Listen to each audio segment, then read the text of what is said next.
Welcome to this week's edition of the Swider Insider. I'm your host, Rusty Lindsay, joined as we are before each kickoff with head coach Mike Swider. Coach, a little bit different. We are 2 weeks into the year now with for our first chance to talk before a game, and you come in ranked 4th in the country, 2-0. Let's kind of go back to the beginning. How do you prep a team like what you have this year, where you come into camp with some pretty high expectations after a quarterfinal run last year? Yeah, well, first, it's good to be back with you. It's good to be here and having this opportunity. It's a great time of year for us. We got a lot of kids returning that saw some playing time in a successful season last year, and our theme this year, Rusty, is I put it together is never forget, and we relate that to a lot of things in life. But when it comes to football, the biggest thing I challenged our kids with was you cannot forget the cost and the price of success. You know, success and winning is not easy. And what happens is when you forget what it takes to be good, when you forget the sacrifices that are necessary to be good, when you forget the details that need to be paid attention to be good, and you get casual, then you lose it. You know, I always say, this is no different than your freedom. When you forget the cost of freedom here in our country, you forget the cost of that freedom, you're going to lose it. You know, you become careless. And so my big challenge to these kids was don't forget the cost. And as you go through training camp, as you go through films and meetings and preps, don't forget the price that's going to be necessary to succeed again. And success will only happen is if you remember that and pay those dues. So that was my big challenge to them, because there's, as you well know, I mean, common sense, just look at the roster, there's some returning dudes there. Has it helped you as you've gone into the season to see teams, your guys look around, they see all of a sudden Whitewater's 0-2, St. Thomas takes a loss, to see some of those teams that are perennially quarterfinal, semifinal, national championship contenders drop early? Does that help you kind of drive home that message? Yeah, I mean, it's absolutely. There's no question about it, and I think if you look around and you see that happening, not only are those teams dropping games, but you look in our own conference and they drop games to one of them to a team in our league, and Carthage, as we'll talk about here shortly, they've gotten our attention too. So we're not going to forget what it takes, because all you got to do is look at, you just mentioned Whitewater going down. Well, Wesleyan's the team that took them down, one of them. So forgetting is going to be hard to do, to be honest with you. When you come into a season like this, where you come off a quarterfinal run and you bring back maybe as much talent as you brought back as far back as we can remember, do you kind of approach things differently, saying we can kind of bring things up a level from where we've done in the past, or you kind of just say business as usual, let's start from the first step and continue to do it the way we've been doing it? Yeah, I think we continue to do things the way we've been doing. I think you got to build a foundation.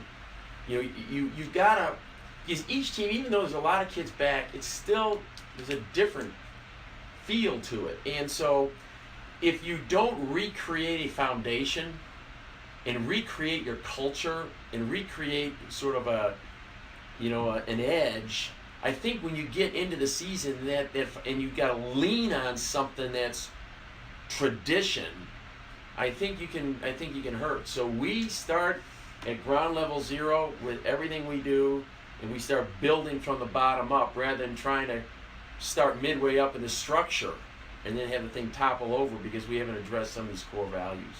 Maybe one of the more impressive things as you look at this run of success you've had the last couple of years is you've had almost a complete staff turnover in the last few years. You do it again. You bring J.J. Clark in as your defensive coordinator. You add some new assistants. You reposition some guys.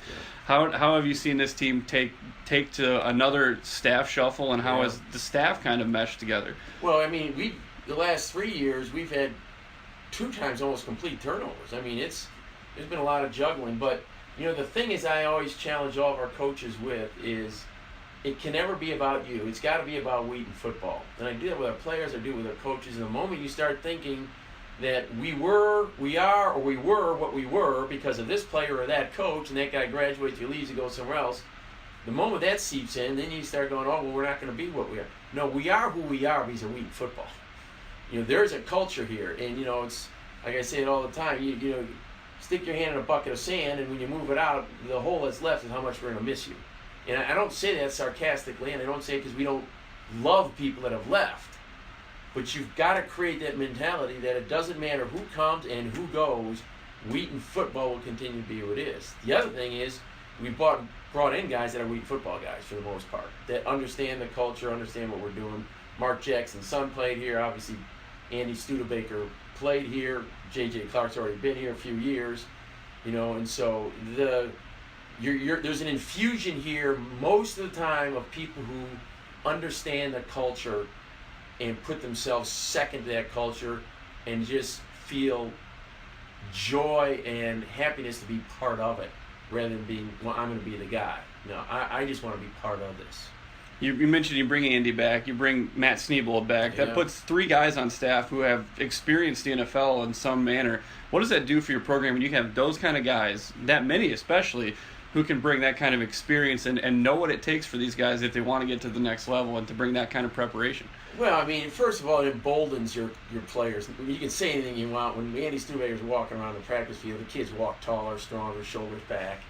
Then Pete Ittersagen's out there helping us out, and they've seen that guy and seen him covering Randy Moss, and so they walk a little taller. And Matt Sneebold's within the Falcons rookie camp last year. He's walking a little taller, and you got Kent Graham's son who played in the league, Taylor. He's walking around here, and had been in some NFL trials. So you're right. The confidence gives your kids just to be around these people is great, but then you factor these guys are also humble guys.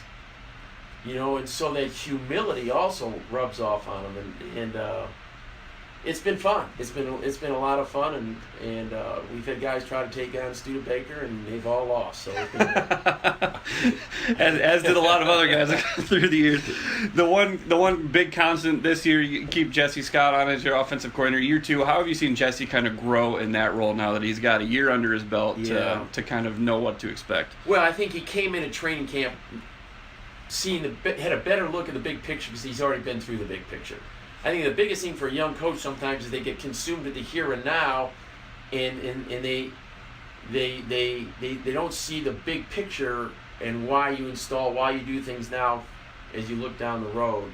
And I think Jesse now, he sees the big picture, and seeing that big picture, having been through the whole season, really has helped him as he's gone through training camp and installation and doing things. I think it's really, really helped him and given him some confidence as a football coach. And we're doing so much more than we did last year even. So it's experience is something that only time can give you. You started this season with 2 big wins on the road at Benedictine and Kalamazoo. What's that been like for you guys to prepare for 2 games that you've had to load the bus before you can ever set your foot on game day at McCauley Stadium this year? Yeah, it's no fun playing away. It's just not. And I don't mean because I don't like other schools or their campuses, but it's just, you said it's loading a bus. It's all the little details to get. Football's different. You got to get 70-some players plus coaches and equipment guys and get them on a bus and get them somewhere and get them all on the same page. It's an outing. It really is. And to be home and be in our own routine, be in our own locker room, it's going to be fun. It really is. It's going to be a lot of fun, and our kids are looking forward to it. You guys have had, obviously, there's always something different every year, but this year bringing unique. You guys have a lot of Texas and Florida athletes on your team, just because of the national brand of Wheaton. How have you seen with the last couple of weeks? How have those kids had to deal with distractions of their parents maybe had to leave home? There's a lot of other stuff going on for a college kid to deal with. How have you seen that large of a group kind of focus when their attention's really been split on some big life stuff? We've had a couple from Houston, and then we've had several from Florida, and it's you can see it's on their mind. There's no doubt it's on their mind, and so we break up into small groups, as most of our teams here, we do in small groups, and these kids really expose themselves to that small group in more detail than they do the entire team. But we have prayed for those kids at the end of practice and for their families, and it's really interesting you say that because I just got an email from T.J. Williams' mom in Tampa, and she just says she was so excited to share a story about how God worked in her life and how one of her coworkers came to work with a generator, with extension cords, with outlets, and then helped her bring it home, get it set up, and brought water and food because they were without power for a week now. And she was just saying how good God is and how much fun TJ's having here, and that was just an encouraging thing to us to see how she was encouraged by someone that helped her, and then that had taken some of the relieved TJ of some of his concerns about his folks. Well, that's kind of a natural bridge to the next question. Is you guys have really set up your offensive success on the run game, and you've got three outstanding backs now, with TJ being one of them as a freshman, joining Shola and Stone. What's really been, I mean, how nice is it to be able to establish your game on a running game with three backs that are this good and an offensive line that is this talented and deep? Well, and don't forget Jesse Peterson. Or not Jesse, but Spencer, his brother Jesse.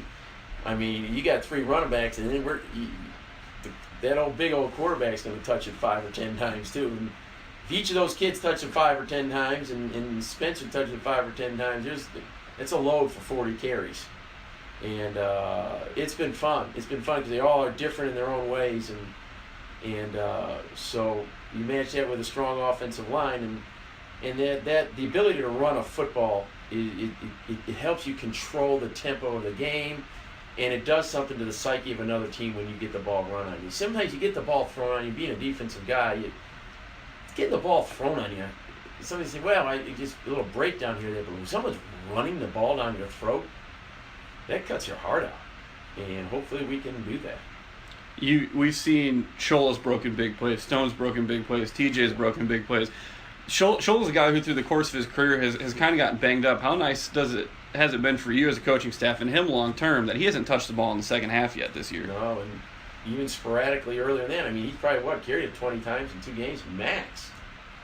And no, it's total number of hits, and the more you can spread that load around, and even if we're playing a very good Carthage team here, and we're hoping that he still doesn't have to touch it much more than 15 times. Not because we're going to be way ahead, but because we can spread the load around, and that keeps the kid fresh and keeps him hungry. You talk about the offensive line being so dominant. Your defensive line is only allowing 1 yard per carry when the other team's been running the ball. And same thing, just how nice is it as a coaching staff? You've got really 3-4 D1 guy caliber guys on the defensive line that are just a load for other teams to deal with. Yeah, I mean, and they're athletic kids. They're not just big guys.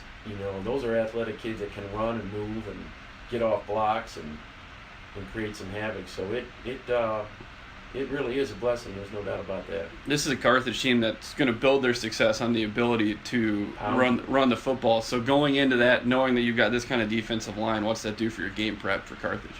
Yeah, I mean, we gotta, you obviously want to get them in a point where they have to throw the ball because it takes away their identity. But even when they are running it, they're going to take some shots. If you look at their games, their scores have come from quick strikes, and quick strikes really throwing the football. And so even as they're trying to establish the running game, they're going to try some gadget plays, some screens, some quick strikes. And that's our biggest concern, really, to be honest with you, the ability to defend a quick strike without having become complacent. Yeah, how do you handle a guy like Cobbs on the outside who's a threat to take the lid off at any point? Yeah, I mean, you just can't take your eyes off him. He's there, and even though you're trying to defend the run, you got to have a couple guys with sight on that kid, because you can stop the run from Now the Kingdom Come, and if he houses 2 of them, you're playing behind the 8 ball now. You're hitting with 2 strikes. Yeah. This is a team that really returns as much on the line as anybody in the conference, excluding yourself, obviously. So how do you see these two, their offensive line against your defensive line, and vice versa? How do you see those matchups playing out? Even our offense against their defense, you're going to see small college football at its very best. I doubt you're going to see, line play as violent and as tough is what you'll see this weekend. It's going to be a war. They got some dudes too, and so they always say the people who win up front win. So we're counting on ours. Does it worry you a little bit that you've, in your first 2 weeks, haven't really had to play your one since the first half, and you've really outsized both Benedictine and Kalamazoo? I mean, it is, but you can't. I mean, you can't control it, so you try not to worry about it, because you tell your players you worry about what you can control, and if I can't control it, worry doesn't really help me. And so, the flip side is your kids are rested and they're not beat up, so they know they're going to get punched in the mouth. They've been told that all week. Carthage had success in that game last year up in Kenosha with their defense. It's really a roll the dice, kind of a riverboat gambler defense, where they're going to bring numbers a lot, And now that you've seen it for a year, what did you learn from that experience last year that helps you prepare for it this year? Yeah, bringing a lot of numbers is good against the pass, but sometimes a team that can just line up and run the football, it's not quite as beneficial to you, because there are seams that can happen. You can pound, boom, a guy can just split it. And so it is a confusing defense. I'm not saying they're not good, but teams that can run the football fare better. Let's just put it, they have a better chance to fare well than a team that's just exclusively a throwing team. Then you're playing behind the chain all the time. The other thing is we got 2 tackles that are playing this year that didn't play last year, so that ought to help us. Does it help you now? Because that was kind of a defense that really surprised everybody last year, just the way that they would continue to come at you all through the game. Now, does it kind of help you now that you've got it on tape, you've seen it, you've experienced it, and you can kind of tell your guys what they can expect? No doubt. I mean, you can tell somebody they're good all the time, and they can say, yeah, and you can even show them on tape but against somebody else. But when you can show them on tape against you that they are good, it gets their attention. It's been a few years now since you've had a night game for the opener.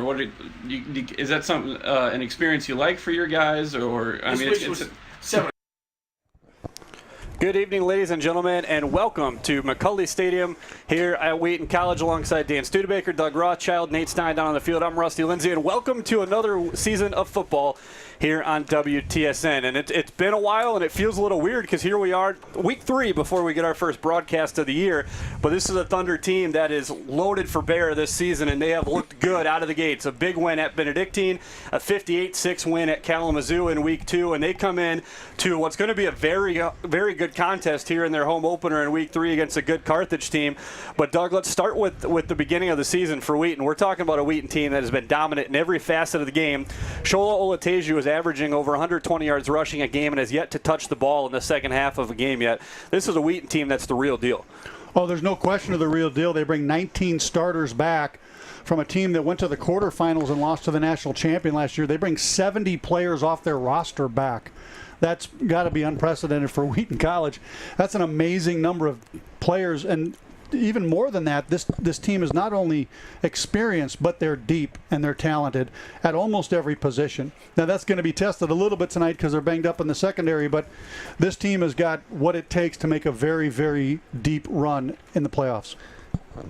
Yeah, Doug, and to your point, this is a team that Wheaton's always been a next man up, always had that next man up mentality where if a guy goes down, you bring the next athlete up. And the nice part about Wheaton now is, as opposed to when we were playing, is you've got 130 to 135 guys rostered now. So you just have a larger team that's going to continue to come back. So you have battle-tested players, guys who have played a lot, and guys who have playoff experience. It's just a little bit different when you have two easier scheduled teams to start the season. You blow them out, and then you have a team like Carthage coming into town who's very, very much on the upswing in the last couple of years. And last year was a tight game, a couple of plays away from beating a very, very good Wheaton team. And here they come into town after a big win at Bethel, where they won 31-0. And the biggest thing, you talk about next man up. Wheaton's next man up is as good as it's maybe ever been. The depth on this team is unprecedented, and you're talking about a defense that returns, I believe, 10 starters from a team that was a top 10 national defense last year. And that where you see the depth the most is on both the offensive and defensive lines, where Wheaton has just been dominant in the first 2 games. They sure have. They have players on the defensive front. They go 7 deep on their front 4. So, and you're going to see them all play, and the guys that come in off the bench are playmakers. They come in and they make plays. They get tackles for loss. They defeat blocks. They make tackles. They can all run. And that's going to be a big test for Carthage tonight. And you talk about Carthage being an up-and-comer, I would go even further to say that they've actually arrived. This is a really, really good football team. They haven't gotten the recognition, but they haven't given up a point this year. Now, they've played 2 pretty bad teams. Bethel's got a good reputation, but is down this year. But I wouldn't look at the quality of their opponent. I would look at the quality of the team, and I've watched their films on tape. This is an extremely good football team. They're a top 25 team, and they're going to give Wheaton all they can handle tonight. They haven't given up a point all season. So points are going to be hard to come by in this game because you're talking about 2 excellent defenses. Carthage has 19 returning starters from a team last year that was 7-3. The 3 games they lost were to Wheaton by 5 points, Wesleyan by 5 points, and they threw 6 interceptions against North Central. So I don't anticipate those things, 6 interceptions against North Central happening for Carthage this year. This is a team that has the ability to go 10-0 in this conference. Before we get any further, let's address the conditions we've got tonight. It feels good for football weather, but this is by far the warmest that it has been since these two teams started camp. I mean, it's been an uncharacteristically cool fall to the point where you almost had cold weather for scrimmages so far. So with that being said, let's go check in with our sideline correspondent, Nate Stein. Nate, obviously a lot goes into a game like this. It's going to feature a lot of ball carrying with the run games being so good. What are the conditions down there on the field?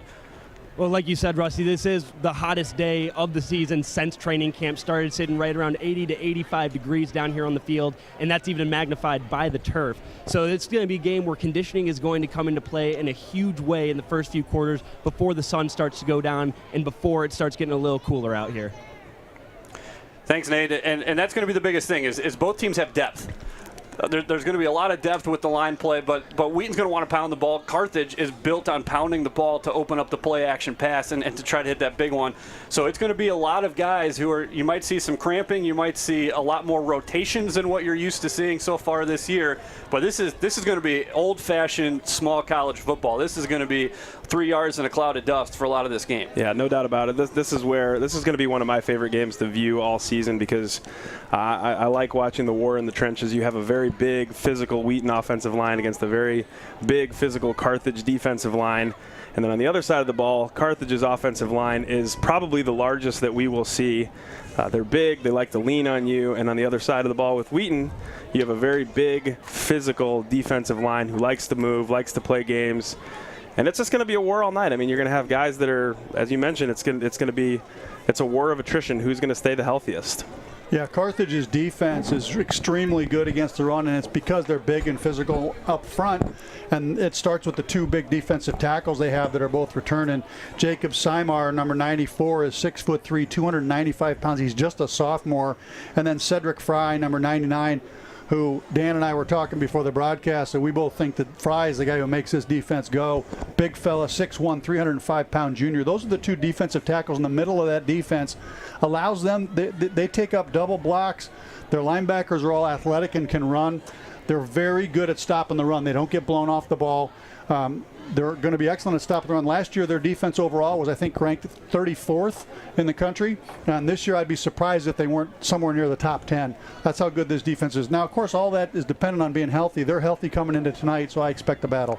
Yeah, this might be the biggest difference for Carthage is that they've had some talented guys, but they've had turnover in their roster. This defense has a lot of familiar names from what we saw last year, but this is also a very unique style of defense. They're going to fill the box. They're going to dare Wheaton to beat them in the air, but they're going to make that very difficult. These are physical corners on the outside, and Wheaton's wide receivers are not the biggest guys, so that's going to be a battle to watch in how this Wheaton offense combats this Carthage defense. It's going to be a battle of strength as you look at the strengths of Wheaton's offense with a big offensive line, a very, very quality running back in Shola Olateju. So I would look for Coach Jesse Scott to just take it to task. You have to run with what's gotten you here so far through 2 games and what got you here through all of last season. So, Carthage is big, they're fast, they're physical. It's going to be a very good defense, but Wheaton has to respond to that by being who they are and just going right at them. It's worth noting, too, that this is not just the Shola Olateju show on the offensive side of the ball. Stone Watson looks as good as he has looked in his Wheaton career. He's a lot lower with his running style this year. He's broken a couple big runs, but you also have a very talented rookie in the backfield by the name of TJ Williams, who you heard mentioned in the Insider, and he hasn't really broken through yet. He's seen a lot of second-half carries against the 2s and 3s, but this is a special kid in TJ Williams and just makes that backfield absolutely lethal for the Thunder. It sure does, and very talented to have 3 deep, and you're talking about 3 running backs that could arguably start on most teams in the country, and you have them all on one roster. So that's been a luxury the Thunder have had. They haven't had to play Shola Olateju tremendous amounts, so they've limited his touches, kept him fresh. When he's in there, he's been explosive, and it's behind an offensive line that's playing probably as well as any line has played at Wheaton College in a long time. This is a veteran group that has come back. There's guys who come in off the bench who have started games for this offensive line. So you have guys that have been there before. They know this offense, and they've really got it humming in these first 2 games. And some of that we'd heard in the insider. This is Jesse Scott's second year now. He's been around the block. There's not a whole lot of trial by fire anymore. And just, I think, it being year 2 of a new system, he's more confident. His players are more confident. And you've seen a very loose offense on the field. Yeah, no doubt about it. Coach Scott has really settled in, come into his own, and really has this offense firing. But you take to the stat sheet, and when you have a guy like T.J. Williams, who's averaging the lowest yards per carry at 6.4. And I think, for those keeping track at home, that's 2 carries as a first down. And you've got Shola, who's at 16.1 yards a carry and averaging 128.5. So it's not a very small sample size. You're talking a quarter of a way to 1,000 already at 16.8 yards a carry. Well, those averages are impressive. They're going to come down tonight against this defense, no doubt, because of the quality of the opponent. But the point taken is that the Thunder, their identity is going to be to pound the ball. They're starting a new quarterback. This will be his 3rd game under his belt, Curtis McWilliams. He's had a good camp. He's an accurate kid. He's a 4th-year program guy. He's been in the program for a long time. He knows the offense, so he's not struggling with, in terms of playbook. He knows what he's doing.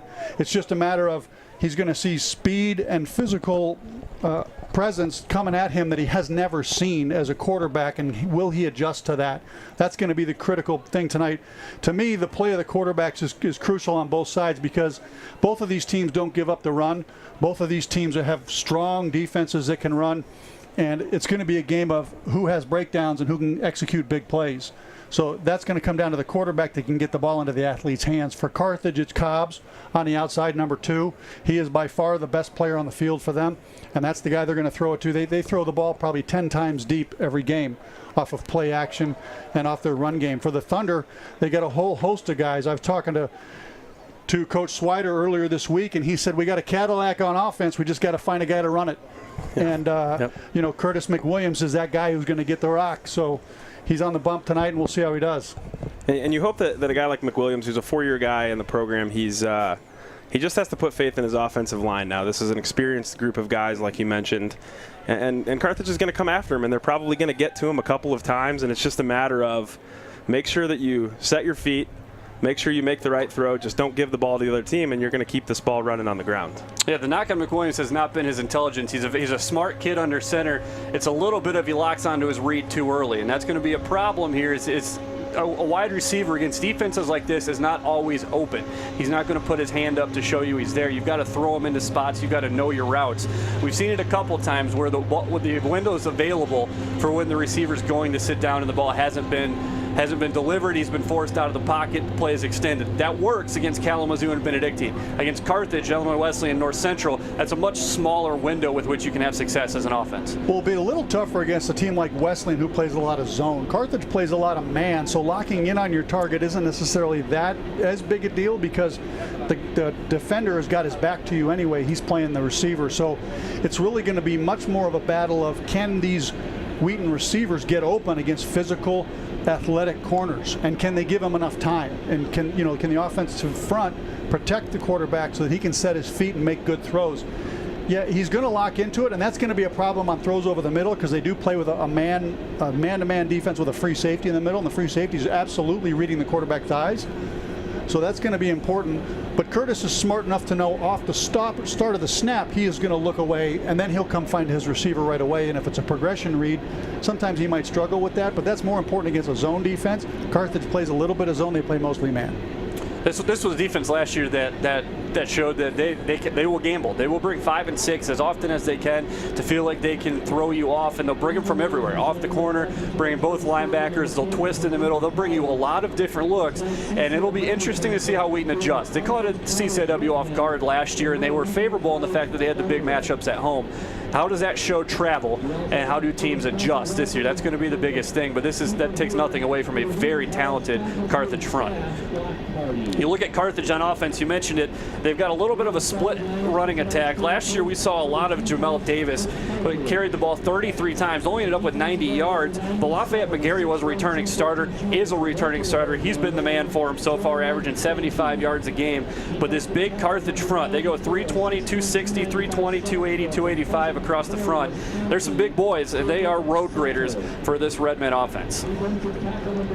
Yeah, and that's as I mentioned earlier, that's going to be the matchup to watch today, is the size of Carthage, and this feels to me like Carthage Carthage of old. Carthage has always been this big team. They're a lot of Wisconsin kids. They get these big, tall, strong, heavy guys that can move straight down the field. The question is, are they going to be able to handle the athleticism of the defensive line? When you have a guy like Chase Greenlee, number 3, Pat O'Connell, number 47, moving out to end today. Big Noah Spielman in the middle, and today I think we're going to have the number 54 Dallas McCray show, the younger brother of Logan McCray, who's a stud outside linebacker, sack master for Wheaton. And I had a chance to talk to Andy, my brother, who's the defensive line coach, and the comments that he has and how he raves about Dallas McCray, I wouldn't be surprised if he, his direct quote to me today was, "It's no secret who the best player on our defense is and is going to be, and it's Dallas McCray." He's just a guy that creates a lot of disruption, and he's a physical guy, and as long as he stays home and makes plays, he's going to be a very disruptive force in the middle. Well, one of the things that's going to happen tonight, this Carthage offense, to counter some of that athleticism that the Thunder has, they're going to come out with double tight ends and maybe even 3 tight ends at times, is what you can expect to see. They graduated Javier Rhodes, who's an all-conference tight end from last year, but they bring in 3 young guys who have size. Andrew Wingham is 6'1", 220-pound freshman. Robert Lee comes in as a 240-pound sophomore. Are 2 of the tight ends that come in, and they've got a blocking fullback and Garrett Pinkel, who's going to be out there as well. He's 235 pounds, leading the way. So they're going to try to really get aggressive on the perimeter. And if you're going to be a good running team, you have to have good blocking tight ends. It's not just 5 offensive linemen you obviously need, but you need tight ends who can block the perimeter. If you can get an advantage with a tight end on a safety or a tight end on a corner in a running game, it can be a big advantage in those situations. Yeah, no doubt about it. And Wheaton's very own number 89 Lindquist is the benefactor of a lot of those mismatches with safeties and corners who try to cover a guy who's 6'4", 240 pounds. It just doesn't bode well for those guys. They're out there for a reason, and they're not supposed to be on the inside. Yeah, Zach Lindquist, a name that hasn't gotten a whole lot of attention, just 2 catches for 10 yards so far, so expect him to maybe be a bigger focus point for this offense here tonight as they look to unlock their All-American tight end. This is a quarterback in Kyle Freiberg, who is an accurate kid, completes 62% of his passes for his career. He's also around 65%, so he's going to put the ball on the money. He doesn't turn the ball over a lot. He's got 2 interceptions in the last 2 years worth of work, but like we talked about, they're going to look to hit the big play a lot. And James Cobb's on the outside, the senior from Urbana, Illinois, a first-team All-CCIW receiver a year ago, is going to be the big guy to watch. He'll be wearing number 2. He's already got 7 catches for 166 yards, and he's averaging almost 24 yards a catch. So he's going to be the guy that they look to take the top of the defense off of. And for a Wheaton secondary that's coming in a little banged up, that's going to be a huge test for them here right off the bat. Wheaton coming out of their tunnel. Carthage already out of their locker room to the left. A little bit different pregame schedule this year. The conference flipping, so it'll be the national anthem first and then the coin toss. So as Wheaton still comes out in those brand new orange uniforms, orange tops with the white bottoms and the blue hats. We'll get a good look. Dan, I know you were probably wearing them the last time Wheaton came out in all orange, the Halloween pumpkin look. Yeah, I think that was, I believe it was 2005. It was orange on orange. Now don't get me wrong. It's this orange is significantly sharper than the orange we wore. It was pretty dull. And at 6'3", 295 pounds, I did have a little bit of a jack-o'-lantern look to me. And I just didn't care for it. And that's the one picture, of course, that Mom put in the scrapbook, so I can't forget it. Wheaton fans here Wheaton parents making their way back up after forming the tunnel out of the locker room as we wait here for the national anthem. Nice crowd on hand, as you would expect. A beautiful night for football. Temperature around 80 degrees. A little bit of a wind blowing what looks to be maybe corner to corner a little bit of a crosswind. Not going to affect much. But at this time, we will send things down to the field for tonight's national anthem.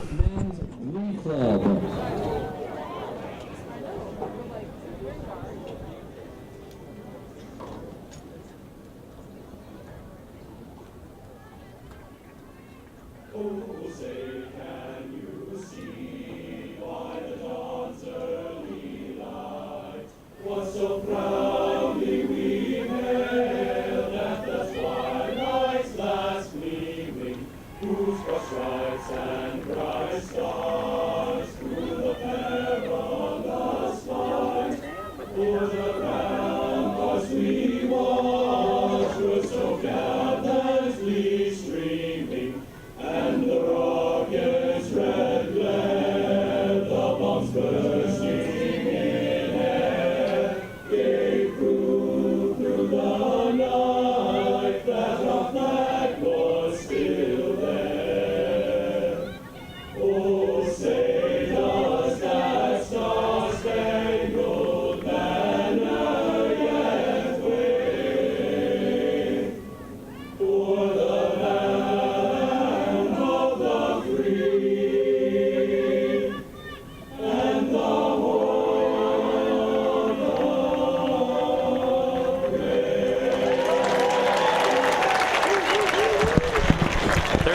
national anthem tonight, sung by the Wheaton Men's Glee Club as we get ready to roll. And we will go straight to the coin toss. That's the conference really trying to make things a little more fluid in the pregame. You used to have a lot of stop and go, trying to just get things rolling a little bit faster. This will be the first day of action here in the CCIW. We only have one game in the books, and that was Elmhurst 23-20 over North Park. A touchdown with 2 minutes to go for the Blue Jays as they get their first win of the year. Both teams now 1-2. The other game we're going to be keeping an eye on is over in Naperville, where Illinois Wesleyan, a surprise 2-0 this season, knocking off Whitewater in Week 1 and then knocking off Nebraska Wesleyan in Week 2. They will travel to 1-0 North Central in a top 25 battle. Now that Whitewater win doesn't quite look as good. You're talking about a 1-2 Whitewater team and a team that all of a sudden looks a lot more pedestrian than they look dominant, but still a good win for the Titans over the Warhawks there in Week 1 by a score of 10-7. North Central had a little bit of a tight one in Week 1 as well, had a big lead against Robert Morris and watched that lead evaporate and then hung on down the stretch with a big 4th down stand at home for their Week 1 win, and then they were off for Week 2, so this will be a big day to start the CCIW slate of games here tonight. Carthage, you're taking the ball. Which goal do you wish to defend? Carthage will start on offense as Wheaton wins the toss and elects to defer. So we will see the Wheaton kickoff team followed by the Wheaton defense to start this game. Good luck, man. Play well. And I think this game has the feeling that it's going to live up to that billing of just an all-out war. And it's just going to be a matter of, as you mentioned, Doug, it's going to be a matter of who keeps better care of the ball. And two of the phases that often get overlooked when you're looking at the game film is your special teams and your turnovers. And I know Coach Schweider takes a deep sense of pride in the special teams, particularly the kickoff unit that'll take the field first. It's a field position and turnovers battle, and whoever takes better care of the football when they're on offense is likely going to come out on top in this game. Yeah, no question. We haven't even talked about the potential impact of turnovers, and that's going to have a massive impact. Carthage's defense is set up to try to pressure you, make you make bad decisions, aggressive, physical, to try to put the ball on the ground, to try to intercept the ball. So turnovers is what they specialize in, or what they're going to try to force. And with an inexperienced, not a young quarterback, that's important for Wheaton to note. They've got a quarterback who's been in the program for 4 years, but he is inexperienced in Curtis McWilliams.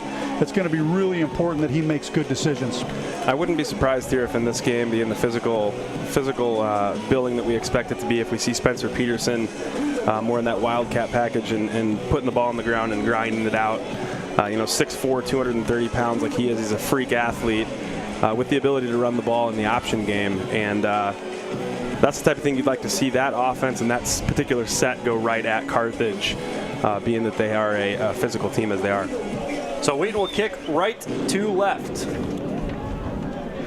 By the way, this Carthage defense has 5 interceptions in the first 2 games.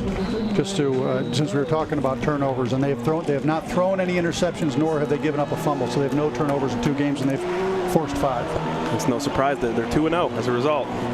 Take care of the ball and do a good job in special teams. So this will go all the way into the end zone, and Wheaton's kicking game has been good. We've seen a lot of different people doing it. That's Griffin Bowes for the first time this year. We've seen senior captain Daniel Gray. We've seen Stephen Kinnair. But the one thing you haven't seen is big returns in special teams. Yeah, when you have a kicker who can drive the ball into the end zone like that and not put the ball into a playmaker's hand like Cobb's there, you're pinning him back on the 20-yard line. If that's your average start, 25-yard line, if that's your average starting spot, you're feeling pretty good about that. Carthage offense led by Kyle Freiberg as they bring it out here. And I expect Carthage to go play action deep at least once in this first drive. And they're going to start with Cobbs in the slot. He's the guy you want to watch as number 2 in the slot to the top of the field. And they will send trips to the left here. Freiberg out of the gun. That's Lafayette McGarry on his right hip. He will look across the middle, flushed out of the pocket. He will escape forward and sprawl down at the 29. But there you saw it. The Wheaton defensive line will cause problems for this Carthage front. But they just left the front door open, and Freiberg will scramble for 5. And it's nice when as we mentioned earlier, that's Dallas McCray with the pressure.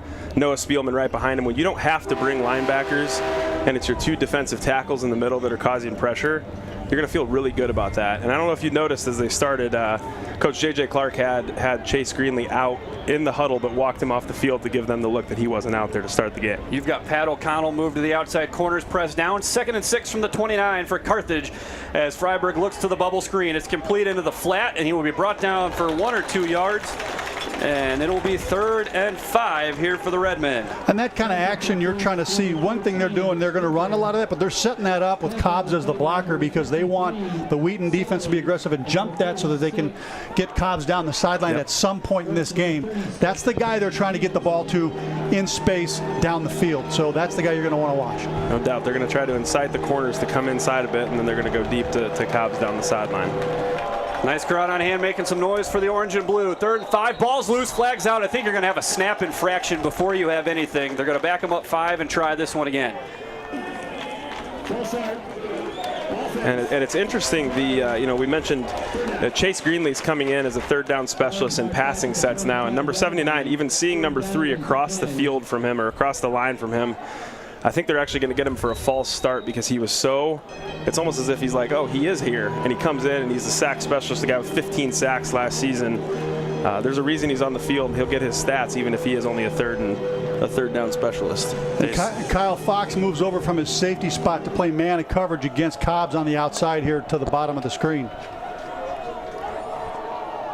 They spread the field with 2 wides to each side here on 3rd and 10. Freiberg flushed out of the pocket, pressure behind him. It's a screen, it's complete, and he will be brought down just shy of the marker. Wheaton recovers well after the initial mistake, and they will force what appears to be a 3 and out. 1 yard shy, and this is the type of place that Coach Yeager, not a good spot against this defense. I'm certain he's going to punt.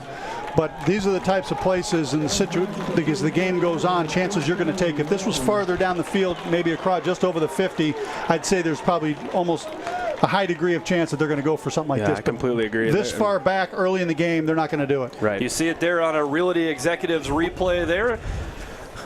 Replay is sponsored exclusively by Realty Executives. This snaps over the head of the punter.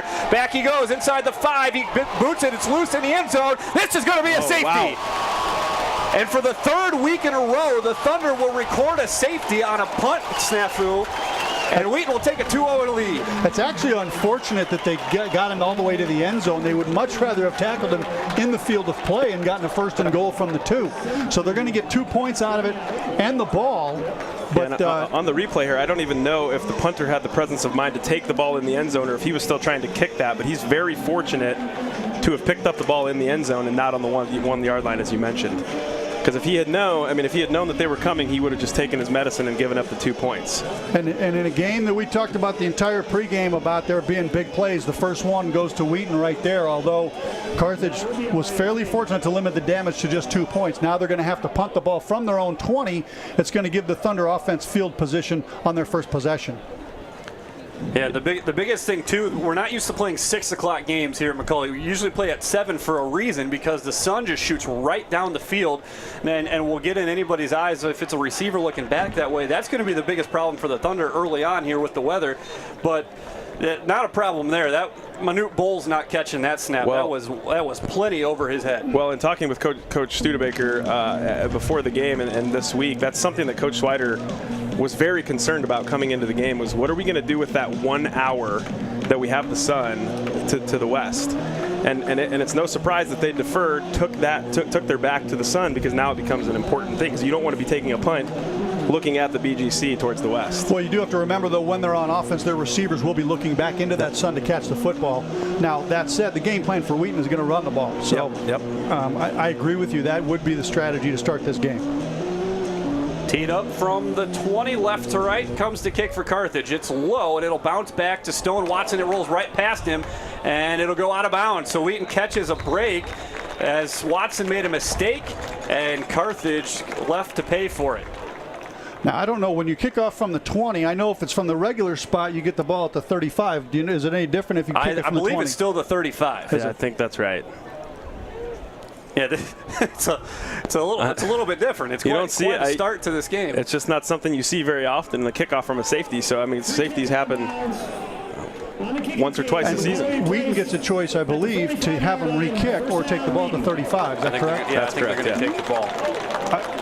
I don't know that I don't back him up and do it again, though. The way your kickoff because you're going to catch it at the 30. You're going to do better than the 35 if you make him kick it again from the 20. Yeah, Jesse. I would make him kick it again. Even though Jesse Scott's had the offense here, and Mike Swider's asking, yeah, they're going to kick it again. I think this is the right call for Wheaton. I completely agree. I think at worst, you're starting from where they're going to give you the ball. They're going to give the extra yardage, so the ball's usually kicked from the 35. Since it's kicked from the 20, they do get the ball. They get the ball at the 50. Yeah, wow. So that's the rule I wasn't sure about. We haven't seen it. It's not a situation you see very often. Right. Off of a safety, the ball kicked out of bounds. Usually teams will punt it. So Wheaton up 2-0 here in the top of the third. We're 2.5 minutes in here as we'll see Curtis McWilliams for the first time. Twins right, split left is Chase White. And they will hand play action off Olateju. Steps up in the pocket, pump fakes. He's going to be brought down from behind. Back at the 44-yard line. Had time initially. They looked like they were trying to take a deep shot to Nichols, but it was well defended by the Redmen. And that's the issue. You got big physical defensive linemen that you're not going to have a lot of time to throw the ball. And they went play action off the start. These 4 defensive linemen are going to get up the field and in the gaps. He stepped up in the pocket, was going to deliver, and ran into Stone Watson, who was coming across in pass protection, and that's what caused the timing to be off on that play. So a loss of 6 back to the 44. Motion comes from Nichols. They're going to give it to him, and that play goes nowhere, even though Nichols is going to make maybe a little bit of it. Loss of 2 on the play. That's a nice play in theory, but against this Carthage defense, they're going to try to blow up everything in the middle. Yeah, they're coming upfield. They're going to try to make penetration kills the run game. You've got to run downhill, double team guys, run off tackle, run downhill at this defense. If you try to run sideways or try to use speed against these guys, the penetration from their defensive front is going to disrupt you the whole game. So it's very difficult in this situation to run plays like that. And I'm concerned a little bit that Wheaton will try to junk it up a little bit. They have got an offense that can run the ball downhill. Carthage having success too because Wheaton's pulling multiple linemen.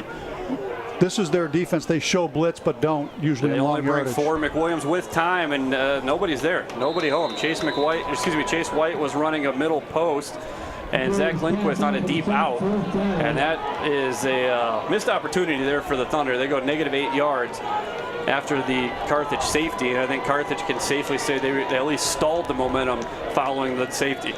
Well, based on what you see now, these 2 defenses, this might be a game that ends up 2-0.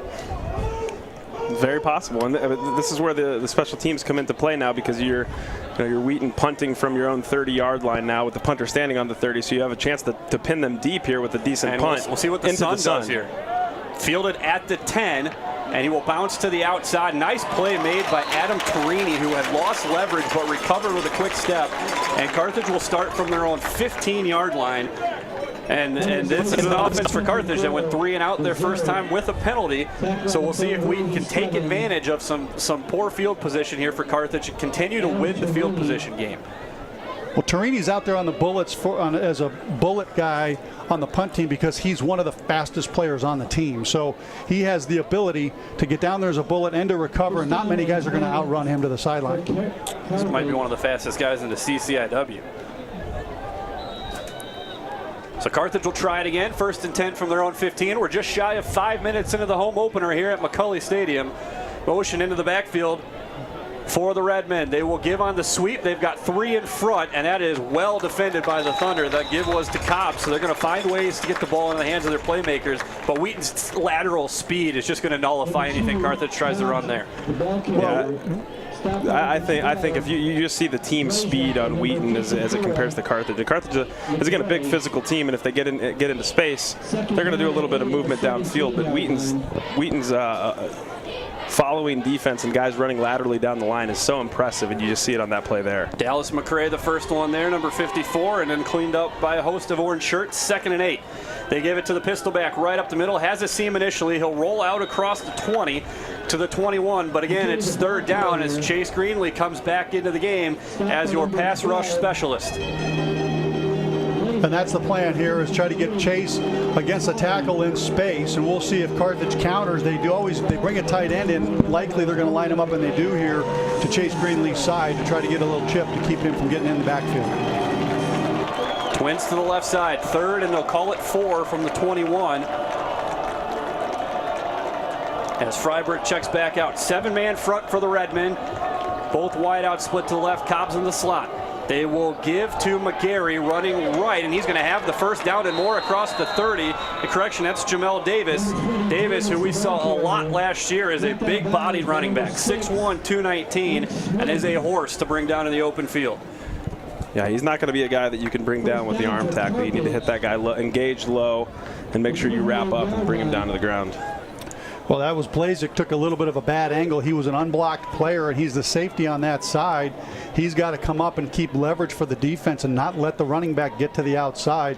A little breakdown mentally there allowed him to get the first down. Camden Cotter was the one who sprung that, the pulling right tackle. Play fake. Freiberg sits in the pocket. He will deliver into the flat, incomplete. Quarterback's buried, receiver's buried. And you see it. This is a Wheaton secondary that can fly to the ball and loves to hit.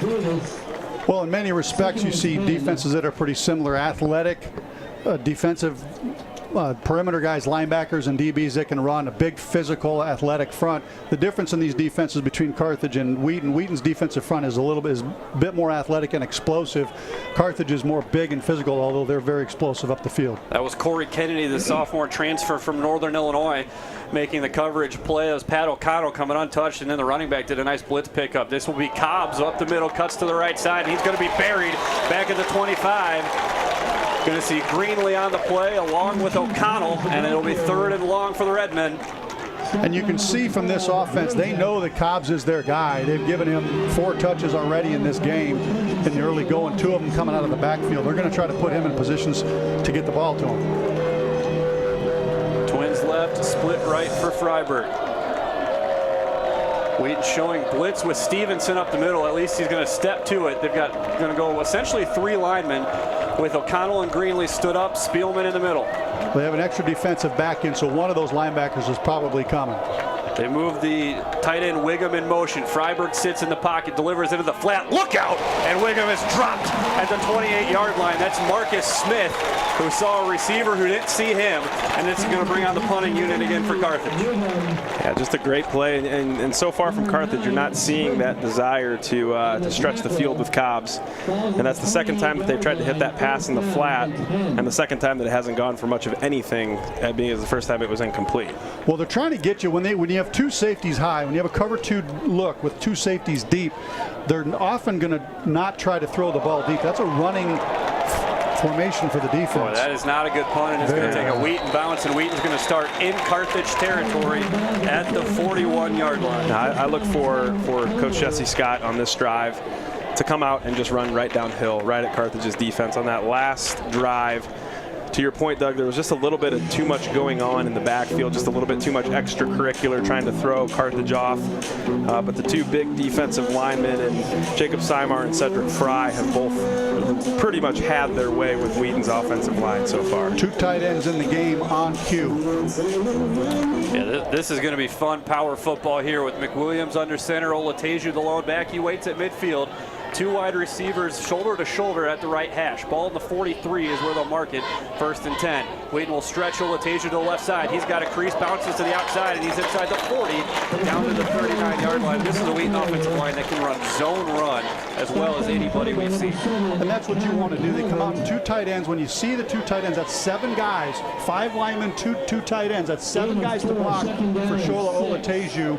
And you got 7 defenders. That's a hat on a hat. Wheaton's going to run the ball in that situation every time.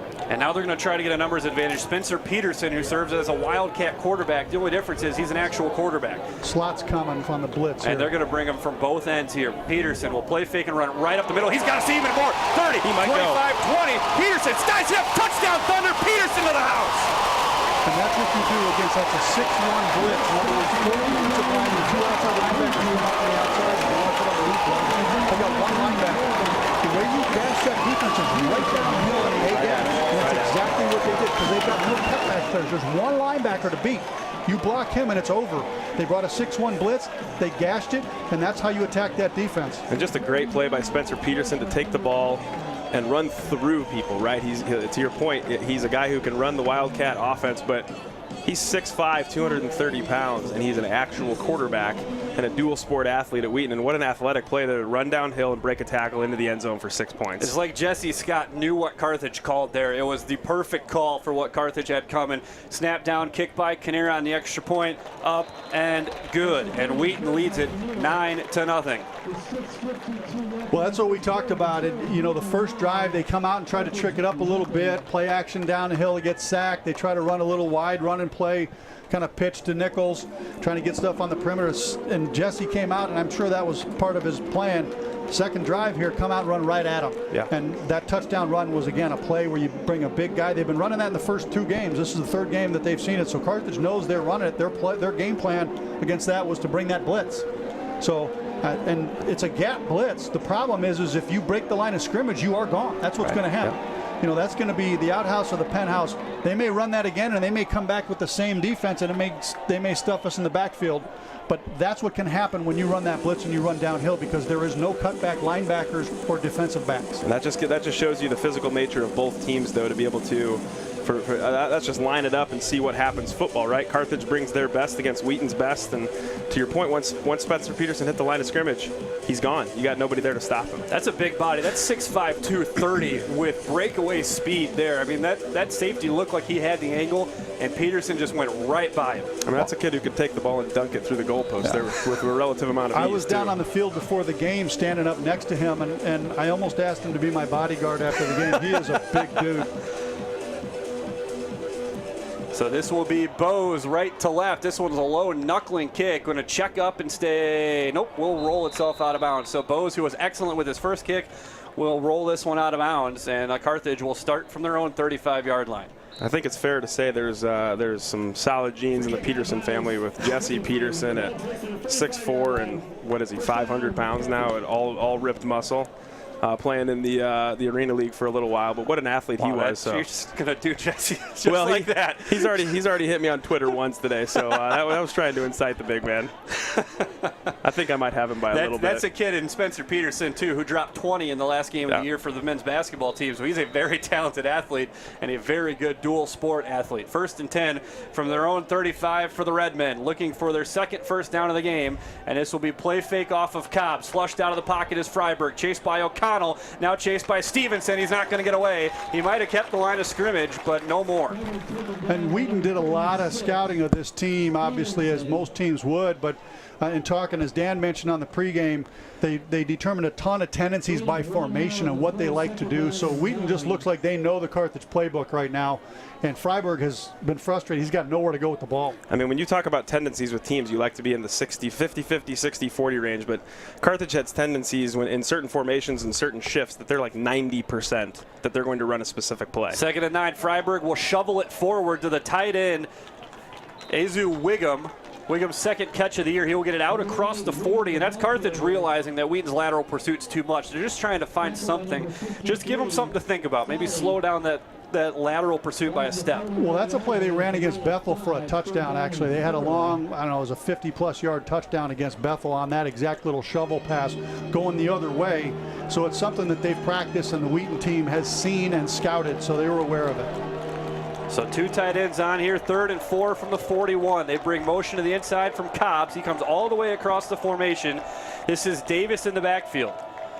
And Cobbs will come back in motion. They will give up the middle to Jamel Davis. Breaks through the line. He could go to the house, and Kyle Fox saves a touchdown on a nice run by Jamel Davis.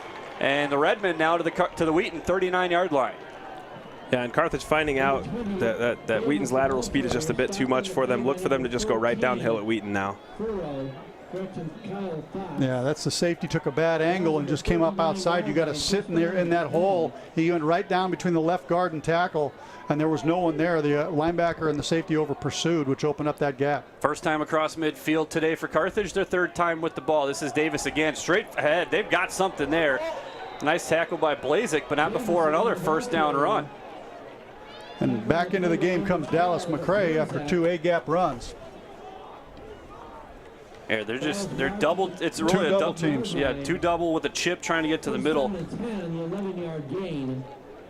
Your middle linebacker's got to step up in that gap when they're basically the center and guard are double teaming the tackle to the left, and the guard and tackler double teaming the tackler to the right, there's no one for the linebacker. He's got to step up and make the play. Wiggum motions across the formation left. This will be Davis. No, this is McGarry. Bounces to the left side. They've got it blocked to the edge.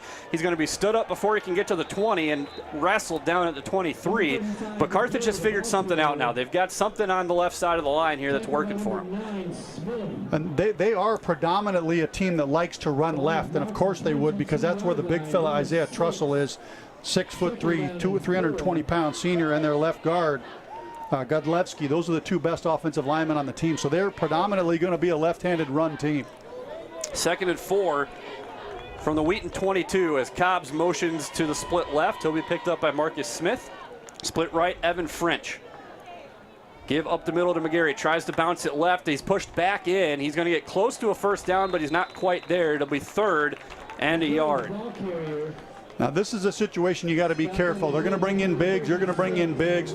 This is the type of situation on 3rd and 1. If you're Carthage, maybe you take a shot and you run a little play action and try to get a tight end on the backside, or you try to get Cobbs one-on-one outside and take a shot at a touchdown here, knowing you're coming back to run this on 4th down, which I fully expect them to do.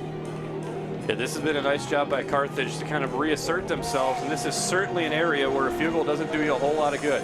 New quarterback, they're running the Wildcat. This will be Bobby Suchecki, as they've got the big fella Garrett Pinkel, the fullback, who will slide to the right side. Here comes Cobbs in motion.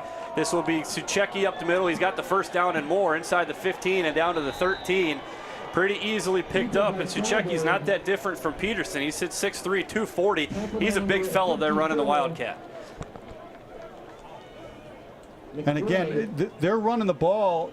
Their 4 interior offensive linemen are double teaming the 2 tackles, and they're knocking them back into the linebacker. That's their game plan, is to take the athletic defensive tackles and push them into the linebackers and create running seams. 1st and 10 from the Wheaton 13 as Carthage enters the red zone. Play fake off of Davis, delivers into the flat. That's complete. Smith will rally to knock the wide receiver out of bounds around the 5-yard line.